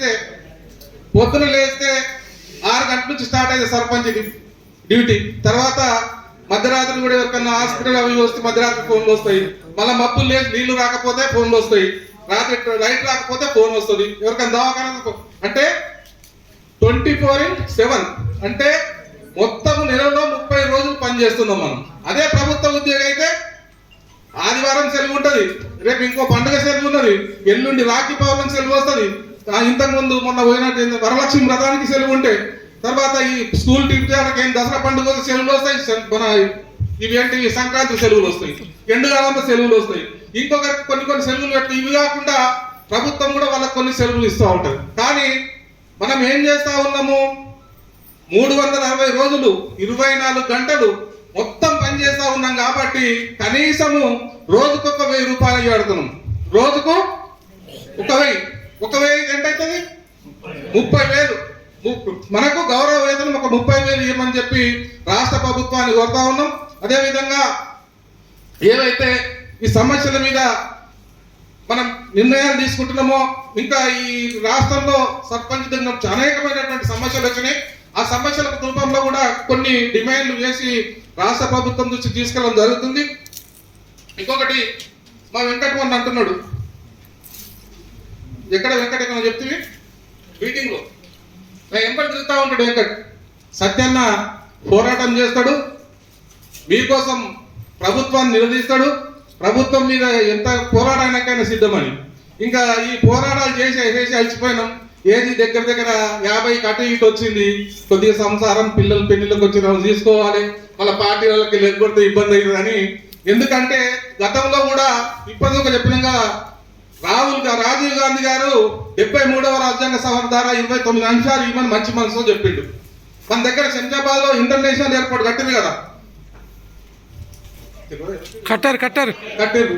ఆ ఇంటర్నేషనల్ ఎయిర్పోర్ట్ కి సోనియా గాంధీ గారు వచ్చారు. అప్పుడు మన్మోహన్ సింగ్ ప్రధానమంత్రి, సోనియా గాంధీ గారు. ఆ ఎయిర్పోర్ట్ కి ఎవరు పేరు పెట్టిండ్రు? రాజీవ్ గాంధీ గారు పేరు పెట్టిండ్రు. అయితే ఎయిర్పోర్ట్ కి వచ్చినప్పుడు ఏం చేసిండ్రంటే, ఒక సర్పంచ్ ని పిలవలేదు, అక్కడ ప్రోటోకాల్ లేదు, దానిపైన స్టోన్ పైన పేరు లేదు. ఆయన చెప్పింది సర్పంచ్ గారు, అయ్యా మీరు సంఘం నడుపుతున్నారు, అందులో అదే జిల్లాకు చెందినని, నా పేరు లేదు ఎట్లా అని. అక్కడ ఏం చేసాం, పేరు లేదు ఎట్లా అని అన్యాయము. రాజీవ్ గాంధీ గారు చెప్తున్నారు 73వ రాజ్యాంగ సవరణ ద్వారా గ్రామాలు మంచిగా కావాలి, సర్పంచులు మంచిగా ఉండాలి, వాళ్ళకు సంక్రమించినటువంటి హక్కుల్ని కాలరాయొద్దని చెప్తా ఉన్నాడు. వాళ్ళ సతీమణేమో దీనికి ప్రారంభోత్సవానికి వచ్చింది, పేరేమో రాజీవ్ గాంధీవి. కానీ సర్పంచ్ ప్రెస్ మీట్ పెట్టి సర్పంచ్ పిలువాల్సిందే, ఇది పిలవకపోతే బాగుండదు, మేము సర్పంచులమంతా ఉద్యమిస్తామని చెప్పినాము. పొద్దున్నే ఈనాడు పేపర్, ఆంధ్రజ్యోతి పేపర్లో బ్యానర్ కట్టుకొచ్చింది పైన, సర్పంచులు సోనియా గాంధీని అడ్డుకుంటారంట, ఎయిర్పోర్ట్ ని ప్రారంభోత్సవానికి అడ్డుకుంటారని పేపర్కి వచ్చింది. మరుసటి తెల్లారేమొచ్చింది, కాంగ్రెస్ పార్టీ నుండి సత్యనారాయణ రెడ్డిని సస్పెండ్ చేస్తున్నామని వచ్చింది. ఇంకా ఇప్పుడు ఏంటంటే ఇప్పటికిప్పుడే అధికారంలో ఉంది, నేను పోరాటాలు గిరాటాలు చేస్తానంటే ఎక్కువ పోరాటాలు ఏం చేయడం, ప్రభుత్వం తీసుకెళ్ళి అన్ని సమస్యలు పరిష్కరించుకుందాం. మీ అందరూ మా ఎంబడి ఉంటే మేమందరం మీ ఎంబడి ఉండి ఈ సమస్యలు పరిష్కరించమని తెలియజేసుకుంటూ ఈ అవకాశం ఇచ్చినట్టు మీ అందరికీ హృదయపూర్వక నమస్కారాలు తెలియజేసుకుంటున్నాను. జై. మీ అటెండెన్స్ చూసి సత్యంలో మీద నీరసం వచ్చినట్టుంది. నాకు ఇంతవరకు ఎప్పుడు చెప్పలే. 50 సంవత్సరాలు వచ్చినాయి, ఈ పిల్లలు పెరిగారు, పెళ్ళిళ్ళు అవి చేయాలా, సంఘం కోసం ఏం చేయాలని చెప్పి ఇంట్లో కూర్చున్నాం అనుకుంటున్నాడు. మాకు 72 ఏళ్ళు వచ్చినాయి.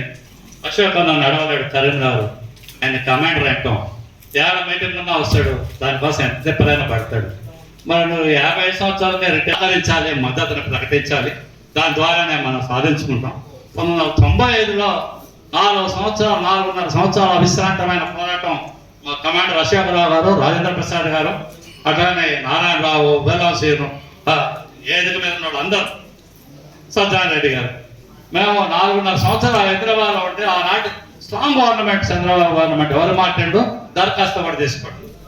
అటువంటి గవర్నమెంట్ని ఉప్పు తిప్పలు పెట్టి పెద్ద ఉద్యమం చేసి మా అశోక్ అన్న అయితే ఆత్మాహుతి ప్రోగ్రాం ఇచ్చాం. 7 సంవత్సరాలు చేస్తాం, 6 నెలలే ఉంది మా సర్పంచ్ సంఘం, ఇక లాభం లేదని రాజేంద్ర ప్రసాద్ గారు ఈ ఆత్మాహుతి ప్రోగ్రాం ఇచ్చాడు అసెంబ్లీలో.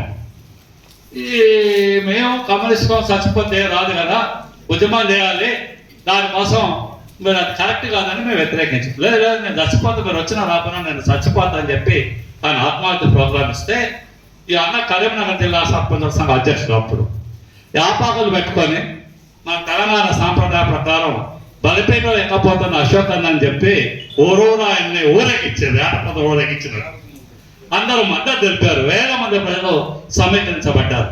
అలాంటి త్యాగనిధితో ఉన్న ఈ నాయకుల్ని మనం కాపాడుకొని, ఎలాంటి స్వార్థం లేదు, ఎవరి దగ్గర డబ్బులు తీసుకోదు మన సంఘం మన కోసం, మన గ్రామాల కోసం, మన వెనుకబడ్డ ప్రాంతాలు అభివృద్ధి కోసం మన శక్తివంచం లేకుండా కృషి చేయాలని విజ్ఞప్తి చేస్తూ ఇప్పుడు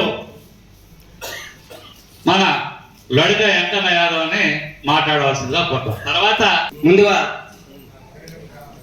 సర్పంచులను ఒక చైతన్యపరచుట కొరకు పెద్దలు ఇంత కృషిని చేస్తున్నటువంటి సందర్భంలో వాస్తవానికి 2 జిల్లాల సమావేశం అనేటువంటి కొంచెం బాధాకరం అనేటువంటిది ముందుగా చింతిస్తున్నాను. వాస్తవానికి కూడా ఒక మంచి పనికి ఇంత కష్టం ఉంటుంది అనేటువంటి సార్ ఇప్పుడు చెప్పారు. ఒక మంచి పనికి చాలా కష్టం ఉంటుంది, కానీ ఒక చెడ్డ పనికి అయితే ఏముండదు. ఆ చెడిపోవడానికి ఒక చిన్న ఒక కులుముంటే చాలు, దాని మీద ఈ వ్యవస్థ మొత్తం నాశనం కావడానికి పెద్ద సమస్య ఉండదు. సరే, ఇది మాట్లాడటం అనేటువంటి సందర్భం కదా, పెద్దవారు ఒక పాట పాడమన్నారు, ఆ పాట పాడి వినిపిద్దాం.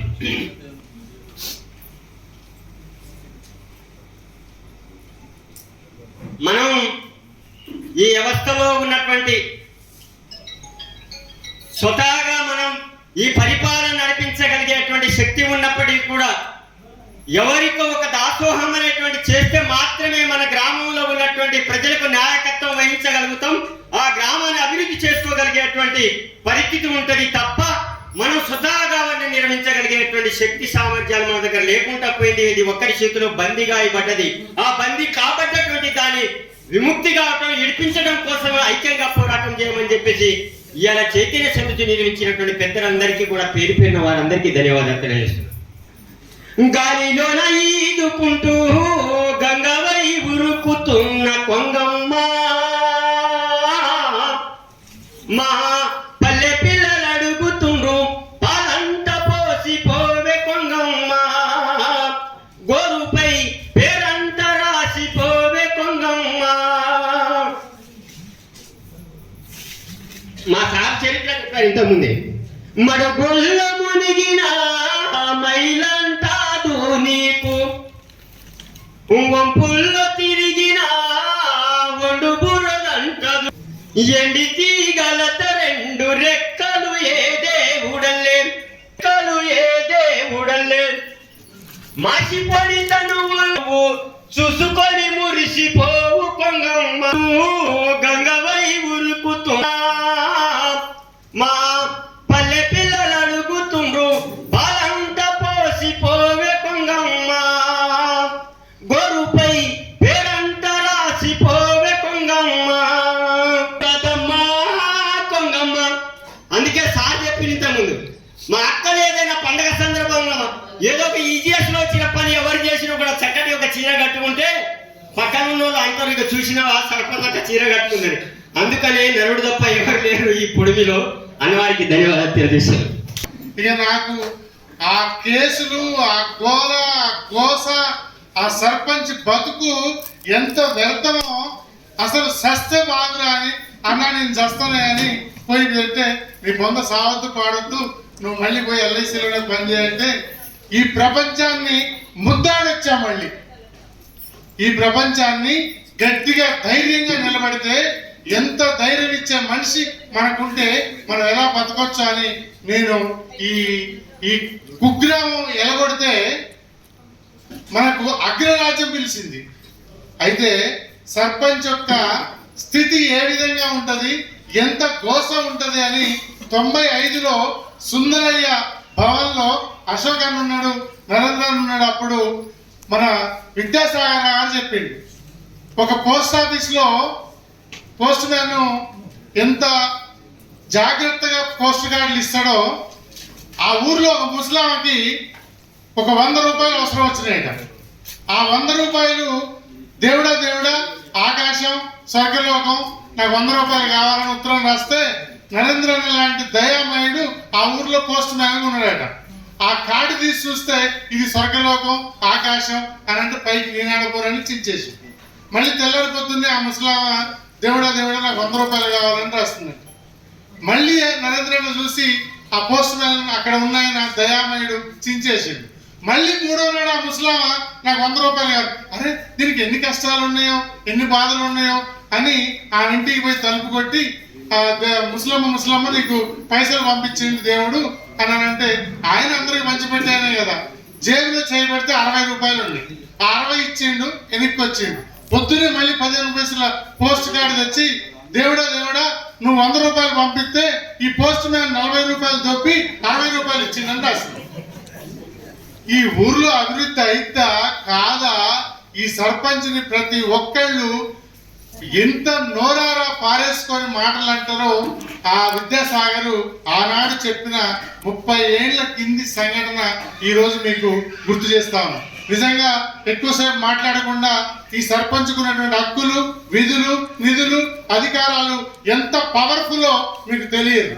మీరు వచ్చి కొద్ది కాలమే కావచ్చు, దాన్ని వడపోసి తెలుసుకొని అమలు చేస్తే మీకున్న పవర్ మీకు తెలియదు. ఈ పవర్, విధులు, అధికారాలన్నీ తెలవడం కోసం నరేంద్ర అన్న సారథ్యంలో ఇప్పుడు కొత్తగా ఏర్కొనే కమిటీ ద్వారా మనం భవిష్యత్తులో ఉమ్మడి 2 జిల్లాలకు కలిపి ఒకరోజు మీకు శిక్షణ కార్యక్రమాలు పెట్టి అన్ని మంచిగా పిలిపించి మీకు అన్ని విషయాలు చెప్పే విధంగా భవిష్యత్తులో ఏర్పాటు చేస్తామని చెబుతూ, కొద్దిమంది రావడం కాదు, ఏ పనైనా ప్రారంభించాలంటే, ఏ శక్తి అయినా ముందుకు నడవాలంటే, దేనికైనా శ్రీశ్రీ మహాప్రస్థానంలో ఒక మాట అంటాడు, పురిటి నొప్పుల బాధ వెనకంటే గొప్పదట. ఈ సంఘం నడవాలంటే, మీ యొక్క సాధన కావాలంటే, మీరు ముందుకు నడవాలంటే పట్టమని పిరికెడుతోనే ప్రారంభించబడింది. ఈ నడవడానికి ప్రారంభించడానికి పురిటి నొప్పుల బాధ వెదతోని పోలుస్తాడు మహాప్రస్థానంలో శ్రీశ్రీ. కాబట్టి ఈ రాష్ట్రంలో ఉన్నటువంటి ఆ విధులు, అధికారాలు అన్నీ కూడా మేము ఈ వేదిక మీద ఉన్న వాళ్ళకి ఎవరికి ఓట్లేస్తే మేము గెలవలే. ఇప్పుడు మేము సర్పంచులం కాదు, మీకు ఓట్లేస్తే మీరు గెలిచిర్రు. మా దూల ఏపాడిదంటే గుంటగోలు ఆకుంటుంది కదా, అది గోగుతుంది, నిన్ను సుఖంగా ఉండేది, నన్ను సుఖంగా ఉండేది. ఎందుకంటే సర్పంచ్కి ఆ బాధ ఉంది కాబట్టి, మాకెక్క కాబట్టి. ఆ సర్పంచ్ సాధనలో ప్రజలకు ఏదో చెయ్యాలని కొంచెం గెలిచింది కాబట్టి, తపన పడింది కాబట్టి, ఆరాటం ఉంది కాబట్టి, ఈ 5 ఏళ్లలో మీది మీరు తెలుసుకొని కొంత పోరాడితే, ప్రభుత్వం చేయితనిస్తే కొంతన్నా ఆ ఊరికి సేవ చేసి మీరు ధన్యులు అవుతారని ఈ సంఘం ఏర్పాటు చేశాం. మీ వెనకాల మేముంటాం, మీరు ముందుకు రండి, చక్కగా మిమ్మల్ని నడిపించే మంచి వ్యక్తిని ఎన్నుకుందాం. దీన్ని ముందుకు నడిపించి గ్రామ రాజ్యమే స్వరాజ్యంగా పరిపాలిద్దాం. చిప్ల సత్యనారాయణ రెడ్డి గారు, మన డిప్యూటీసీ సంఘం శ్రీనివాస్ గారు, హరిప్రసాద్ గారు, వెంకట్ గారు, ఆనందరావు గారు, వెంకన్న గారు, అందరూ మరి ఖమ్మం జిల్లా నలుగురు నుంచి వచ్చిన, భద్రాచలం జిల్లా నుంచి వచ్చిన సోదరి మన సర్పంచులందరికీ నా నమస్కారాంజలు.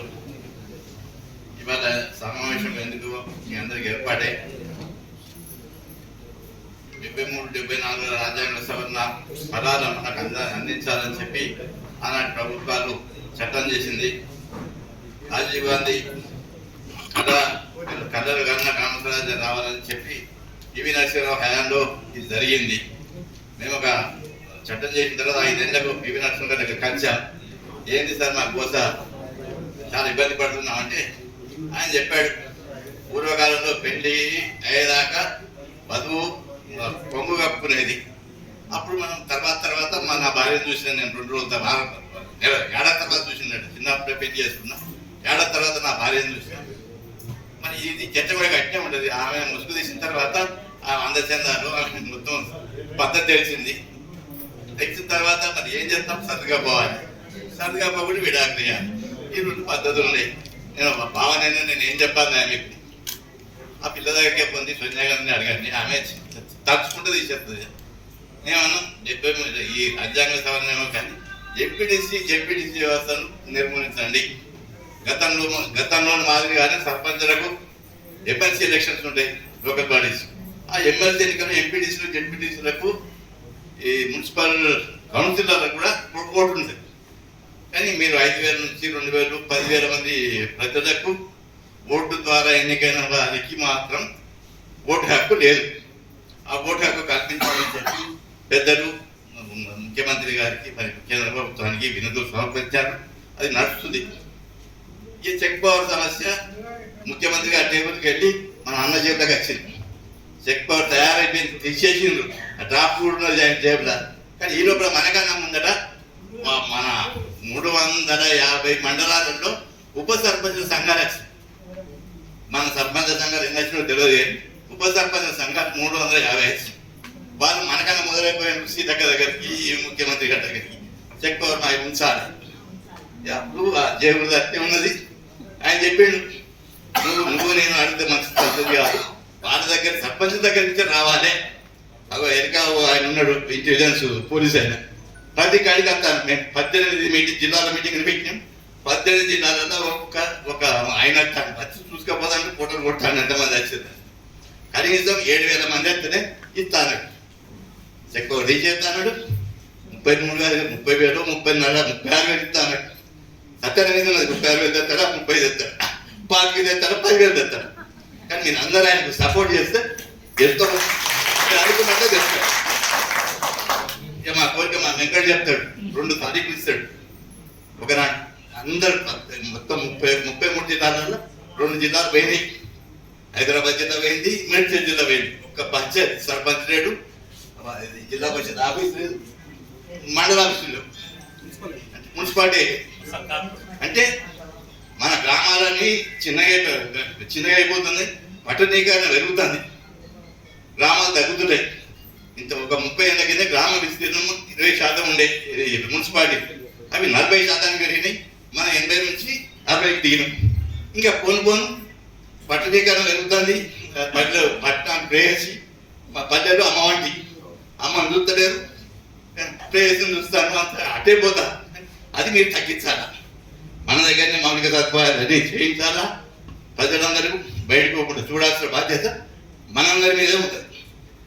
ఇక ఒకటి ఎమ్మెల్సీ అక్కడ ఎవరు చెప్పదు అంటే మీకు ఇంట్రెస్ట్ లేదంటుంది. మాకేది ఓటు కావాలని ఓటాడు, ఓటు వస్తుంది. కొన్నాడు కలెక్టర్ ఆఫీస్ ధర్నా, కొన్నాడు హైదరాబాద్లో 12,000 మందితో చేస్తే జీతం పెరుగుతుంది, సర్పంచ్ హక్కు వస్తుంది, ఎమ్మెల్సీల ఓటు హక్కు వస్తుంది. రేవంత్ రెడ్డి గారు ఏమంటే 21 సంవత్సరాలకి ఎమ్మెల్యేగా పోటీ చేసి అదంతా ఇంకేసి మా సంగతి అయితే మొదలు చూడండి. అందుకోసం మీరు దీక్షాపడతాయి. ఇలా సార్ ఎప్పుడు పిలిపిస్తే ఆ పిలుపును మీరు సమర్థవంతంగా నిర్వహించాలనుకుంటున్నారు. ఎంపీటీసీలకి జడ్పీటీసీలకు తెచ్చి సర్పంచ్ లెక్కలు కొట్టేసి మన డిమాండ్ ఏంటంటే స్థానిక సంస్థలు అంటే పంచాయతీలు కూడా స్థానిక సంస్థలే, స్థానిక ప్రభుత్వాలు. అందరికీ సర్పంచులు కూడా ఎమ్మెల్సీ ఎన్నికల్లో ఓటు హక్కు కల్పించాలని ఒక డిమాండ్ మనం పెట్టాం. అదేవిధంగా ఎమ్మెల్సీ గ్రాడ్యుయేట్ అయిన దాంట్లో గ్రాడ్యుయేట్ కాన్స్టిట్యున్సీలో ఆయన డిగ్రీ చేసి ఉంటేనే పోటీ చేసే అధికారం ఉంటుంది. మరి స్థానిక సంస్థల్లో ఎవరోగా పట్టుకొచ్చి స్థానిక సంస్థలు లేని మా నాయకుడిని తీసుకొచ్చి ఎమ్మెల్సీగా నిలబెట్టి వాళ్ళ ఓట్లు ఏమంటున్నారు, ఇది చట్టవిరుద్ధం అని చెప్పేసి మనం గట్టిగా మన సంఘం పోరాటం చేస్తుంది. అది జడ్పీటీసీయా, ఎంపీటీసీయా, జిల్లా పరిషత్ ఏదైనా కానీ దాని నుంచే సర్పంచ్, దాని నుంచే ఎమ్మెల్సీని కాంటెస్ట్ పెట్టాలి. గ్రాడ్యుయేషన్ కాన్స్టిట్యున్సీ లాగానే స్థానిక ప్రభుత్వాల కాన్స్టిట్యున్సీకి స్థానిక సంస్థల ప్రతినిధులను పెట్టాలని చెప్పేసి మనం డిమాండ్ చేస్తాం. రెండోది ఏమిటంటే ఈ 500 వ్యవస్థలో ఒక చిన్న మతలబు ఉంది. ఒకటి 500 వ్యవస్థలో సర్పంచ్ ఆహ్వానితుడే మండల సమావేశం, ఓటు హక్కు లేదు. అట్లనే ఎంపీపీకి జిల్లా పరిషత్తులో ఓటు హక్కు లేదు. దీనికి కంటిన్యూషన్ లేదు. వీడికి బాగా ఆహ్వానితులపై కూర్చోవటం తప్ప ఓటింగ్ హక్కు లేదు. మన ఏమంటారు అంటే 5 అంచెలు తీసేస్తే తీసేయండి, 3 అంచెలు పెట్టండి, సర్పంచ్ మండలం అట్లానే జిల్లా పరిషత్ పెట్టండి. లేదు మాకు కూడా ఓటు హక్కు కల్పించండి, దేంట్లో మండలంలో కల్పించండి, జిల్లా పరిషత్లో మాకు కల్పించండి ఎంపీపీలకి అని చెప్పేసి మన సంఘం డిమాండ్ చేస్తుంది. అది కూడా ప్రధానమైన అంశం, మీరు అందరూ చైతన్యంలో వస్తాం. ఇంకో అంశం, పోయినసారి స్థానిక సంస్థల నుంచి మనం అందరి నుంచి ఎంపీటీసీల నుంచి మనం ఎమ్మెల్సీలో పోటీ చేయాలని చెప్పి మన పంచాయతీరాజ్ ఛాంబర్ పోటీ పెట్టాం అన్ని రాష్ట్రాలు, అన్ని జిల్లాలో పెట్టినాం. సరే సత్తాన ఆ చేవళ్ళకి వేసాడు, రంగారెడ్డికి వేసాడు. ఆ రంగారెడ్డికి వేస్తే అక్కడ ఉన్న పట్నం మహేందర్ రెడ్డి గారు ఒక 7 కోట్ల డబ్బులు తీసుకుపోయి, నువ్వు ఇతడు రాగా నేను ఎనానమస్ అయితా, నువ్వు పోటీ చేస్తే నీకు ఏం వస్తుంది అంటే, మా సంఘం నిర్ణయించింది నేను డబ్బులు కాపాడబోయే మనిషిని కాదు, నేను కొన్ని కోట్ల రూపాయల ఆస్తిని అమ్ముకున్నా ఈ సంఘం ప్రతిష్ట కోసం, రూపాయి తీసుకోనంటే పోలీసుల్ని రౌడీల్ని పెట్టి 3 ఫారాలు ఆయన సంతకాలు పెట్టించిన కాగితాలని, నామినేషన్ కాగితాలని చింపేసి అరెస్ట్ చేసి లోనేశారు. మా అందరం టీవీలో చూసాం. అంటే అంత నిబద్ధత గల నాయకత్వం మనకు ఉంది. మీరు చైతన్యవంతులై మీరు కదిలితే మనం సాధించలేదు ఏమీ లేదు. అందుకోసం మీరు పదవి కావాలనో లేకపోతే నన్ను చేయలేదో అనకుండా అందరం సమస్యగా మన హక్కుల కోసం పోరాడదాం. దానికోసం మనం సమైక్యంగా ఐక్యంగా ఉద్యమాలు చేద్దాం. ఇప్పుడు మన జడ్పీటీసీ సంఘం రాష్ట్ర అధ్యక్షులు బెల్లం శ్రీనివాసరావు సార్, ఈ వేదిక మీద బెల్లం శ్రీనివాసరావు కాంగ్రెస్, ఈయనేమో పొల్యూషన్ బోర్డు డైరెక్టర్, ఆయన కాంగ్రెస్, వడ్డనారాయణ కాంగ్రెస్, ఈయన తెలుగుదేశం, ఆయన సామాజికవేత్త. మన వెంకటేశ్వర జిల్లా ఆయన టిఆర్ఎస్, ఆ వెంకట కూడా టిఆర్ఎస్. ఇన్ని పార్టీలు కలిసి ఐక్యంగా ఒక అంశం మీద మనం ఉద్యమం చేస్తాం, కులాల మతాల పక్కన. కాబట్టి మీరు కూడా అందరూ ఐక్యంగా ఉద్యమించి చైతన్యవంతులు ముందుకు రావాల్సిందిగా విజ్ఞప్తి చేస్తాం. ఈ సర్పంచుల యొక్క చైతన్య సదస్సును నిర్వహిస్తున్నటువంటి మరి పంచాయతీరాజ్ ఛాంబర్ తెలంగాణ, పంచాయతీరాజ్ ఛాంబర్ వారికి, మన ఈ సభా అధ్యక్షులు పుస్తూరి నరేందర్ గారికి, అదేవిధంగా మన పంచాయతీరాజ్ ఛాంబర్ గౌరవ అధ్యక్షుడు మన చిప్పూరు సత్యనారాయణ రెడ్డి గారికి, అదేవిధంగా మన పూస్కూరి అశోక్ రావు గారికి, వడ్డెల నారాయణరావు గారికి, మరి మన వెంకన్న, ఆయన పేరు ఎల్ఐసి వెంకన్న అంటేనే అందరికీ తెలుస్తుంది, వెంకన్న అంటే ఎవరు గుర్తుపట్టరు. అది అదేవిధంగా వెంకట్ గారికి, హరిప్రసాద్ గారికి, మరి వేదిక మీద ఉన్న పెద్దలు, మీ సర్పంచులందరూ కూడా నా హృదయపూర్వక నమస్కారాలు. ఈరోజు ఈ సమావేశానికి ముఖ్య ఉద్దేశం ఏంటంటే మీ అందరికీ తెలిసిందే. ఎందుకు అంటే మీరు ఇప్పుడు ఎలక్ట్ ఎన్ని నెలలు అవుతుంది? 7-8 months అవుతుంది, 8 నెలలు అవుతుంది. 8 నెలల్లో రోజు పేపర్లో చూస్తూనే ఉన్నాం మనం. ఎక్కడైనా జాయింట్ చెక్ పవర్ ఒకటి, రకరకాల గ్రామాల్లో సమస్యల మీద.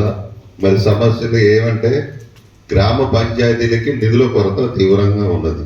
మీకు సెంట్రల్ గవర్నమెంట్ నుంచి 15th ఫైనాన్స్ ఏదైతే ఉందో ఆ నిధులు తప్పితే రాష్ట్ర ప్రభుత్వం నుంచి కానీ వేరే ఇతర నిధులు ఏమీ రావట్లేదు. వస్తున్నాయా మీకు? వేరే ఇతర నిధులు ఏమీ లేవు. ఓన్లీ ఆ నిధులతోటే మీరు లాక్కొస్తా ఉన్నారు. కాబట్టి ఇక్కడ దీని ఉద్దేశం ఏంటంటే, మా అందరి ఉద్దేశం, ఇంతకుముందు గవర్నమెంట్లో మనకి సేంద్రీస్ రకరకాల, ఇప్పుడు పెద్దలు చెప్పినట్టు రిజిస్ట్రేషన్ ఛార్జెస్ అని కానివ్వండి, లేకపోతే మైనింగ్ చెస్ అని కానివ్వండి, వేరే వేరే ఇతరత్ర చాలా వచ్చేవి. ఇప్పుడు అవన్నీ ఇప్పుడు సత్యనారాయణ రెడ్డి గారు చెప్పినట్టు ఎప్పుడైతే 2018లో పంచాయతీరాజ్ యాక్ట్ ఏదైతే కొత్త తయారు చేశారో అందులో ఇలాంటి అన్నీ పోయినాయి. పోయి సర్పంచులకి అసలు అంటే నిధులు లేకుండా చేయడం జరిగింది. మరి కాబట్టి ఇప్పుడు మనం ఇప్పుడే మన అశోక్ రావు గారు చెప్పినట్టు మీరందరూ ఏదైతే కోరుకుంటున్నారో దాన్ని సాధించుకోవడం కొరకు మనం అందరం కూడా శాయశక్తులా పోరాడదాం. మీరందరూ కలిసి వచ్చినట్టయితే మీ వెనక మేమందరం ఉండి మిమ్మల్ని ముందుకు నడిపించి మీ ఏవైతే డిమాండ్స్ ఉన్నాయో వాటన్నిటిని నెరవేర్తామని చెప్పేసి మీ అందరికీ సభాముఖంగా తెలియజేస్తా ఉన్నా. మీకు ఒక ముఖ్య విషయం ఒకటి చెప్పదలుచుకున్నాను. నేను సర్పంచ్గా ఉన్నప్పుడు నన్ను నరేంద్ర గారు, సత్యనారాయణ రెడ్డి గారు కలిసి ఈ జిల్లా సర్పంచ్ సంఘం అధ్యక్షులుగా చేయడం జరిగింది. అయిన తర్వాత ఆనాడు కేసీఆర్ గారు రాష్ట్ర ముఖ్యమంత్రిగా ఆల్ ఆఫ్ సడన్ గా గ్రామ పంచాయతీలకు కరెంటు మొత్తం తీసేయడం జరిగింది. అన్ని కట్ చేశారు. అప్పుడు ఖమ్మం జిల్లా కలెక్టర్ ఇలంబర్తి గారు ఉన్నారు. అయిన తర్వాత ఇంతే మాకు ఫోన్లు వస్తున్నాయి. వస్తుంటే నేను నరేంద్ర గారి దగ్గరికి వెళ్ళి, సార్ ఇట్లా జరుగుతుంది, మరి కరెంటు మొత్తం కట్ చేస్తున్నట, సర్పంచులు అందరూ బాగా ఇబ్బంది పడుతున్నారు సార్, వాళ్ళని ఊళ్ళలో గ్రామాల్లో ఇబ్బంది పెడుతున్నారు సార్ అని చెప్తే, మన సర్పంచులందరూ రమ్మనండి అని చెప్పడం జరిగింది. మేము తెల్లారి వాళ్ళకి చెప్పడం జరిగింది. వాళ్ళందరూ మా సర్పంచులందరం కూడా మాకు 30-40 మంది కలిసి ఇలంబర్తి గారు కలెక్టర్ని కలవటం జరిగింది. ఆ రోజు మా సర్పంచులు చూసి ఇలంబర్తి గారు ఎమ్మటే 5 నిమిషాల్లోనే, మీకు గుర్తే ఉంటుంది, మీరందరూ వచ్చారు, ఒక గ్రామం నుంచి ఒక సర్పంచ్ గారు వచ్చినట్టుంటే మాకు ఒక గ్రామం వచ్చినట్టు లెక్క అని చెప్పి మరి ఆ రోజు ఎలక్ట్రిసిటీ ఎస్సీ గారు ఉంటారు కదా, ఇట్లా ఎలక్ట్రిసిటీ మీద మనం ఇష్యూ మీద పోయాం కదా, పోతే ఆయనకు ఫోన్ చేసి చెప్పడం కాదు, మీరు నా దగ్గరికి అర్జెంటుగా రాండి అని చెప్పేసి మమ్మల్ని అక్కడనే ఛాంబర్లో ఉంచి ఆయన పిలిపించి, మీరు ఏ గ్రామ పంచాయతీలు కూడా ఈ ఎలక్ట్రిసిటీ సమస్యల మీద కానివ్వండి, ఏ కరెంట్ కట్ చేయబాకండి, కట్ చేసిన ఏవైతే ఉన్నాయో వాటికి ఎమ్మటే మీరు మళ్ళీ కనెక్షన్లు ఇవ్వండి అని చెప్పడం జరిగింది. మీకు ఈ సంఘం ఒక లాభాలు ఏంటంటే ఇవే అన్నమాట. ఏదన్నా మీకు సమస్య ఏదైనా మీ అందరికీ ఒక సమస్య వస్తే మీరు అందరూ కలుసుకొని, అది కలెక్టర్ గారు కానివ్వండి, లేకపోతే మంత్రి గారు కానివ్వండి, లేకపోతే పంచాయతీరాజ్ మంత్రి గారు కానివ్వండి, ఇట్లా మీరు ఎక్కడికైనా వెళ్ళటానికి మీకు కోఆర్డినేషన్ చేసుకోవటానికి ఈ సంఘం అని చెప్పేసి మీకు తెలియజేస్తా ఉన్నాను. కాబట్టి మీరందరూ కూడా రేపు మండలాలు తిరిగి మండల కమిటీలు వేసుకొని మీరు కూడా ఇప్పుడు మీ సర్పంచులలో మంచి సర్పంచ్ చూసుకొని జిల్లా కమిటీ కూడా ఎన్నుకోవాలి. కాబట్టి మీరందరూ మంచి, మరి మేమైతే వస్తాం, మీరు కోఆపరేట్ చేసి మంచిగా మీరందరూ కూడా ఈ సంఘాన్ని మంచిగా నడిపేయాలని చెప్పేసి కోరుతా ఉన్నా. నాకు ఈ అవకాశం థ్యాంక్ యూ వెరీ మచ్. నాటి చైతన్య సదస్సుకు పెద్దలు తెలంగాణ జాతీయ పంచాయతీరాజ్ ఛాంబరు జాతీయ ప్రధాన కార్యదర్శి పెద్దలు నరేంద్ర అన్నగారి పిలుపు మేరకు ఇక్కడికి విచ్చేసినటువంటి సర్పంచులందరికీ పేరు పేరున ధన్యవాదాలు. ఈ కార్యక్రమానికి విచ్చేసినటువంటి తెలంగాణ పంచాయతీరాజ్ ఛాంబర్ రాష్ట్ర అధ్యక్షులు అన్న చుప్పుల సత్యనారాయణ రెడ్డి అన్న గారికి, ఈ వేదిక మీద ఉన్నటువంటి పెద్దలందరికీ పేరు పేరున ధన్యవాదాలు తెలుపుకుంటూ, చాలా మంది మాట్లాడినాక నాకు మైక్ ఇచ్చి ఏం మాట్లాడగలుగుతామని చూస్తున్నారు అందరు. ప్రోటోకాల్ ప్రకారం అయితే నేను ముందు మాట్లాడాలి, వయసులో చిన్నోన్ని, అనుభవం తక్కువ, కాకపోతే గౌరవంగా ఫీల్ అవుతున్నా. ఇలాంటి గౌరవం మీకు కూడా ఏదో రోజు సర్పంచ్లకు వస్తుంది కొట్లాడితే. కంటిన్యూగా మీరు పోరాటంలో ఉంటే మీ హక్కులు మీరు సాధించే దిశగా పోతారు. నేను కొద్దిగా మాట్లాడడం తగ్గించి అందరం మాట్లాడే వాళ్ళం అవుతున్నాం ఈ తెలంగాణ పంచాయతీరాజ్ ఛాంబర్లో. అందుకే నేను పాట పాడదామని రాత్రి పెంచాను. ఇక ఏడవైనా నాకు పాట పాడే అవకాశం ఇస్తే చాలు. ఆవేశం ఏమవుతుందంటే నేను ఏదో మాట్లాడితే పొద్దుగల మాట్లాడి యూజ్ చేస్తుండవు, నువ్వు ఇట్లాంటి వాటి చూడు మళ్ళా. ఎందుకంటే ఉద్యమ పంత మారొచ్చు కానీ ఉద్యమ రూపురేఖలు మారొచ్చు కానీ ఉద్యమం ఎప్పుడు మారదు. అది ఒకవేళ మారే సందర్భం ఉంటే నరేంద్ర అన్న గారు అందరినీ హెచ్చరిస్తుంటాడు, అందరికీ ఆ ఉద్యమ పంతాన్ని గుర్తు చేస్తుంటాడు. కాబట్టి అనేక జీవోలు మనకు ఉద్యమాల ద్వారానే వచ్చినాయి. ఇప్పుడు మీకు కావాల్సినటువంటి మార్పులు కూడా మరో ఉద్యమానికి తెరదీస్తేనే ఇవి సాధించుకోగలుగుతాం. అన్నగారి నాయకత్వం లోపల తెలంగాణ ఉద్యమం లోపల ఎప్పుడో పాటలు పాడుకుంటూ వేదికల పైన జనాలను చైతన్యం చేసుకుంటూ ఉస్మానియా యూనివర్సిటీ తరఫున అనేక జిల్లాలు తిరిగిన మీ ఖమ్మం జిల్లాలో కూడా 2012లో ఆ చౌరస్తలో మా మిత్రుడు సాయి చంద్ పాట పాడుతూ కింద పడిపోయిండు స్ట్రోక్ వచ్చి. ఆయన హాస్పిటల్కి వేసుకపోతే వేదిక డిస్టర్బ్ కావద్దని ఆ వేదికను కంటిన్యూ చేసింది నేనే ఆయన పాటతోటి. ఇప్పుడు మీ అందరి కోసం ఒక చిన్న పాట. భారతదేశం ఎదగాలే ముందుకెళ్ళాలని అందరం ఉపన్యాసం ఇస్తాం. ఈ భారతదేశానికి గ్రామాలే పట్టుకొమ్మలు, అవి బాగుపడితేనే భారతదేశం బాగుపడుతుంది అంటాం.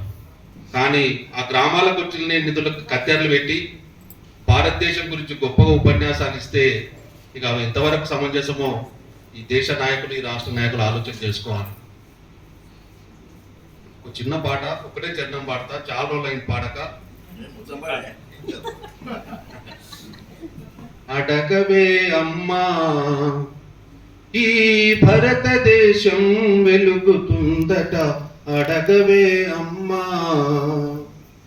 నేనడిగితే ఎన్కౌంటరు, నీవడిగితే ఏమంటరు, అడగవే అమ్మా. ఈ భారతదేశం వెలుగుతుందట, అడగవే అమ్మా. ఉన్నవాడు మేడ మీద మేడలెన్నో కట్టుతుంటే, పేదవానికున్న నీడ నేల కూలి చెదురుతుంటే, ఇదే నా దేశం మారిన తీరు చూడవే ఆకలి కేకల పోరు, రాజ్యమున రాజకీయ జెండాలు తప్ప మరేది మారలే, అడగవే అమ్మా. ఈ భారతదేశం వెలుగుతుందట, అడగవే అమ్మా. కలిగినొల్ల కలికి మేడ, మేడకెదుటే మురికి వాడ, కారులో నా దొరల జోరు, కాలె కడుపుతో తిరిగినొకడు. ఇదే నా మార్పుకు ఆనవాళ్ళు, అప్పులతో నెత్తిన ఎత్తిరి రాళ్ళు, కోట్లలో మునుగుతున్న ఈ దేశాన్ని ప్రశ్నిస్తే నేరమే, అడగవే అమ్మా. ఈ భారతదేశం వెలుగుతుందట, అడగవే అమ్మా. నేనడిగితే ఎన్కౌంటరు, నీవడిగితే ఏమంటరో, అడగవే అమ్మా. జై భారత్. సర్పంచులందరికీ, మహిళలకి అందరికీ నమస్కారం తెలియజేస్తున్నాను సార్. మెయిన్ చెక్ పవర్ రద్దు సార్. ఎందుకంటే ఈ చెక్ పవర్ వల్ల ఉప సర్పంచులు అందరూ మనల్ని ఇబ్బంది పెట్టడం జరుగుతుంది. అలానే వాళ్ళు ఏం చేస్తున్నారు, ఒక్క రూపాయి కూడా పెట్టకుండా వాళ్ళ వార్డు మెంబర్లతో పాటు మనతో సమానంగా వాళ్ళు ఉప సర్పంచ్ అయ్యి, వార్డు మెంబర్లు వాళ్ళ ఓటింగ్ ఉంటేనే వాళ్ళు ఉప సర్పంచ్ అయ్యారు. ఆ ఉప సర్పంచ్ వాళ్ళు వచ్చేసి మీతో పాటు నేను సమానమే అని చెప్పేసి చెప్పడం జరుగుతుంది. ప్రతి దానికి కూడా మేమే ఉండాలి అనే ఉద్దేశంతో ఉంటుంది సార్. అలాగే మన పంచాయతీకి వచ్చేసరికి కేంద్ర ప్రభుత్వం మనకి 815 రూపాయల ఒక హెడ్కు ఒకరికి వచ్చేసరికి 815 రూపాయలు మనకు కేంద్ర ప్రభుత్వం ఇస్తుంది. ఆ యొక్క 815 రూపాయలకు రాష్ట్ర ప్రభుత్వం కూడా మనకి ఇస్తే అది మనకు ఇబ్బంది లేకుండా ఉంటుందని మన యొక్క అభిప్రాయం సార్. అలాగే 2018లో మనకు ఇంటి పనులు కూడా డిమాండ్ పెట్టడం జరిగింది. అదే ఇప్పటికీ కూడా నడుస్తూ ఉంది. ఆ డిమాండ్ అలా నడవడం వల్ల ఇప్పుడు వచ్చేసరికి మనకు ఒక చోట ఏజెన్సీ ఏరియాలో కూడా పెద్ద పెద్ద బిల్డింగ్లు కడితే అదే 216 రూపాయలు 372 రూపాయలు అనేది మనకు కట్టడం జరుగుతుంది. అలా కట్టడం వల్ల మనకు ఆదాయం అనేది ఏమీ లేదండి. అదే దాన్ని ప్రభుత్వ దృష్టికి కూడా సార్ వాళ్ళని తీసుకెళ్లాలని కోరుకుంటున్నాను. ఎందుకంటే ఇప్పుడు నిర్మాణం జరుగుతున్నాయి, ఇప్పుడు అందరు బిల్డింగ్లు కడుతున్నారు. దాన్ని డిమాండ్ మార్చేసి మనకు కొంచెం ఎక్కువగా వాళ్ళకు అంటే ఆ యొక్క బిల్డింగ్ ని బట్టి ఒక 1000 రూపాయలు 500 ఎక్కువ పెంచితే కానీ మనకు ఆ యొక్క అమౌంట్ అనేది మన నిధిలోకి రావడం అనేది జరుగుతుంది, పంచాయతీ నిధిలోకి. నెక్స్ట్ వచ్చేసరికి మేరీ పంచాయతీ యాప్ అనేది పెట్టడం జరిగింది. ఆ మేరీ యాప్ పంచాయతీ వల్ల చాలా ఇబ్బందులు అవుతున్నాయి. మీకు ఎదురయ్యాయో లేదో కానీ నాకైతే ఎదురైందండి. ఎందుకంటే దాంట్లో తీసినవి మాత్రం కనిపిస్తున్నాయి, కానీ దేనికి ఉపయోగించాము అనేది తెలియదు. ఎందుకంటే ఎదుటి వాళ్ళు ఎలా అడుగుతున్నారంటే మీరు ఇన్ని లక్షలు తీశారు, ఇన్ని వేలు తీశారు, అది ఎవరికి పోయినాయి అని చెప్పేసి అడగడం అనేది జరుగుతుంది. కానీ మనం వచ్చేసరికి అది ప్రతి ఒక్కరికి విమర్శించి దీనికి ఇంత ఖర్చు పెట్టాలని మనం చెప్పలేము. మనం ఏం చేస్తున్నాము, గ్రామ పంచాయతీలో మనకు ఎన్ని నిధులు వచ్చాయి, ఆ నిధులు అనేది ఎలా ఖర్చు పెట్టామని మన గ్రామ సభలో ఉన్నటువంటి అంటే మన చంద్రబాబు మీటింగ్ పెట్టినప్పుడు మన వార్డు మెంబర్లు కానీ చెప్పడం జరుగుతుంది కదండి. అదే ఈ మేరీ పంచాయతీ వల్ల ప్రతి ఒక్కరికి మనం అవకాశం ఇచ్చిన వాళ్ళ అవుతాను ఇది తీసేయాలని కోరుకుంటున్నాను సార్. మీకు పినపాక గ్రామ పంచాయతీ అండి, భద్రాద్రి కొత్తగూడెం జిల్లా పినపాక గ్రామ పంచాయతీ జీపిస్తాను. అంటే నా పేరు అడివేలు అండి. ఎస్టీ వాళ్ళు తక్కువగా ఉన్నా కానీ ఆ యొక్క పథకం అనేది అక్కడ తీసేసి ఎస్సీ వాళ్ళు కొంచెం ఎక్కువగా ఉన్నా అంటే ఎస్సీ అని కాదు వేరే వాళ్ళని బీసీలైనా సరే వాళ్ళకి ఎక్కువ ఉండడం వల్ల వాళ్ళకి అవకాశం. ఉదాహరణకి అంగన్వాడీ పోస్టులు సార్, అంగన్వాడీ పోస్టులు కూడా అలాగే జరగడం జరిగింది. చాలా మాకు ఏజెన్సీ ఏరియాలో గిరిజనులు ఉన్నారు కాబట్టి వాళ్ళు ఇబ్బంది పడ్డారు. మేము మా దృష్టికి తీసుకురావడం జరిగింది. మేము కూడా ఎమ్మెల్యే గారి దృష్టికి తీసుకెళ్ళడం అనేది జరిగింది సార్. దాని మీద కూడా కొంచెము దృష్టి పెట్టాలని కోరుకుంటున్నాను సార్. నెక్స్ట్ వచ్చేసరికి పంచాయతీ నిధులను ఎటువంటి నిబంధనలు లేకుండా గ్రామ అభివృద్ధి కోసం ఉపయోగపడేలా అవకాశం కల్పించాలని కోరుకుంటున్నాను సార్. అలాగే ఈ అవకాశం ఇచ్చినటువంటి వాళ్ళకు పెద్దలకు ధన్యవాదాలు తెలియజేస్తున్నాను సార్. పెద్దలందరికీ ముందుగా ధన్యవాదాలు తెలియజేస్తున్నాం అండి. మాది తిరుమలాయపాలెం మండలం రాజారం గ్రామం అండి. మా గ్రామంలో కూడా సమస్యలు ఉన్నాయి సార్. అవి కొంచెం మీ ముందు ఉంచుతామనేసి మేము మాట్లాడడం జరిగింది. అందరు సర్పంచులకు ఎదురయ్యే సమస్యలే ఇవ్వండి నాకున్నాయి. కాకపోతే ఇంకా కొన్ని అదనంగా ఏంటంటే రాజారంలో ఎక్కువ ఉన్నాయి సార్. మాకు సర్పంచులకు ఎదురయ్యే సమస్యలు ఏంటంటే గ్రామంలో ఏం చేస్తున్నావు నువ్వు, సర్పంచ్ వచ్చినావు కదా ఏం చేస్తున్నావమ్మా, ఏది నువ్వు చేసిన పనులేంటి అంటే నువ్వు వచ్చి 8 నెలలు అవుతుంది 8 నెలలు అవుతుంది ఏం చేసావు మాకు అనే ఒత్తిళ్ళు బాగా వస్తున్నాయి సార్. చేసినా కూడా ఎదుటి వాళ్ళు మనల్ని కొంచెం ప్రచురించడం జరుగుతుంది. అది కొంచెం గుర్తించాలని చూస్తాను సార్. అదేవిధంగా ప్రతి సర్పంచ్కి ఉప సర్పంచ్ గురించి అందరికీ ఎదురయ్యే సమస్య సార్. అది వాళ్ళు ఒక్క రూపాయి లేకుండా గెలిచారు సార్. గెలిచి ఇప్పుడు సర్పంచ్ ఆ నిధులు వస్తున్నాయి, సర్పంచ్కి ఈ నిధులు వస్తున్నాయి, ఇది ఉంటుంది అని చెప్పి వాట్సాప్లలో పెట్టాలి. మేము వాటర్ టెస్టింగ్ చేశాం సార్. మా గ్రామంలో టెస్ట్ చేసి మేము టెస్టింగ్ కోసం పంపించి అన్ని క్వాలిఫై అయినాకనే మేము ఆ వాటర్ గ్రామంలో ఇస్తున్నాం సార్. దానికి ఉప సర్పంచ్ కావాలని ఆ వాటర్లో చెరువులో నీళ్లు కలుస్తున్నాయి అని చెప్పేసి గ్రామస్తులు చెప్పడం జరిగింది సార్. మేము ఆల్రెడీ అన్ని చేసామమ్మా అట్లా అంటే మరి ఉప సర్పంచ్ ఎందుకమ్మా అట్లా అంటే కావాలని చెప్తున్నాం, కొంతమంది ఉంటారమ్మా అట్లా పట్టించుకోమాలని చెప్పాము. అట్లాంటి ఉప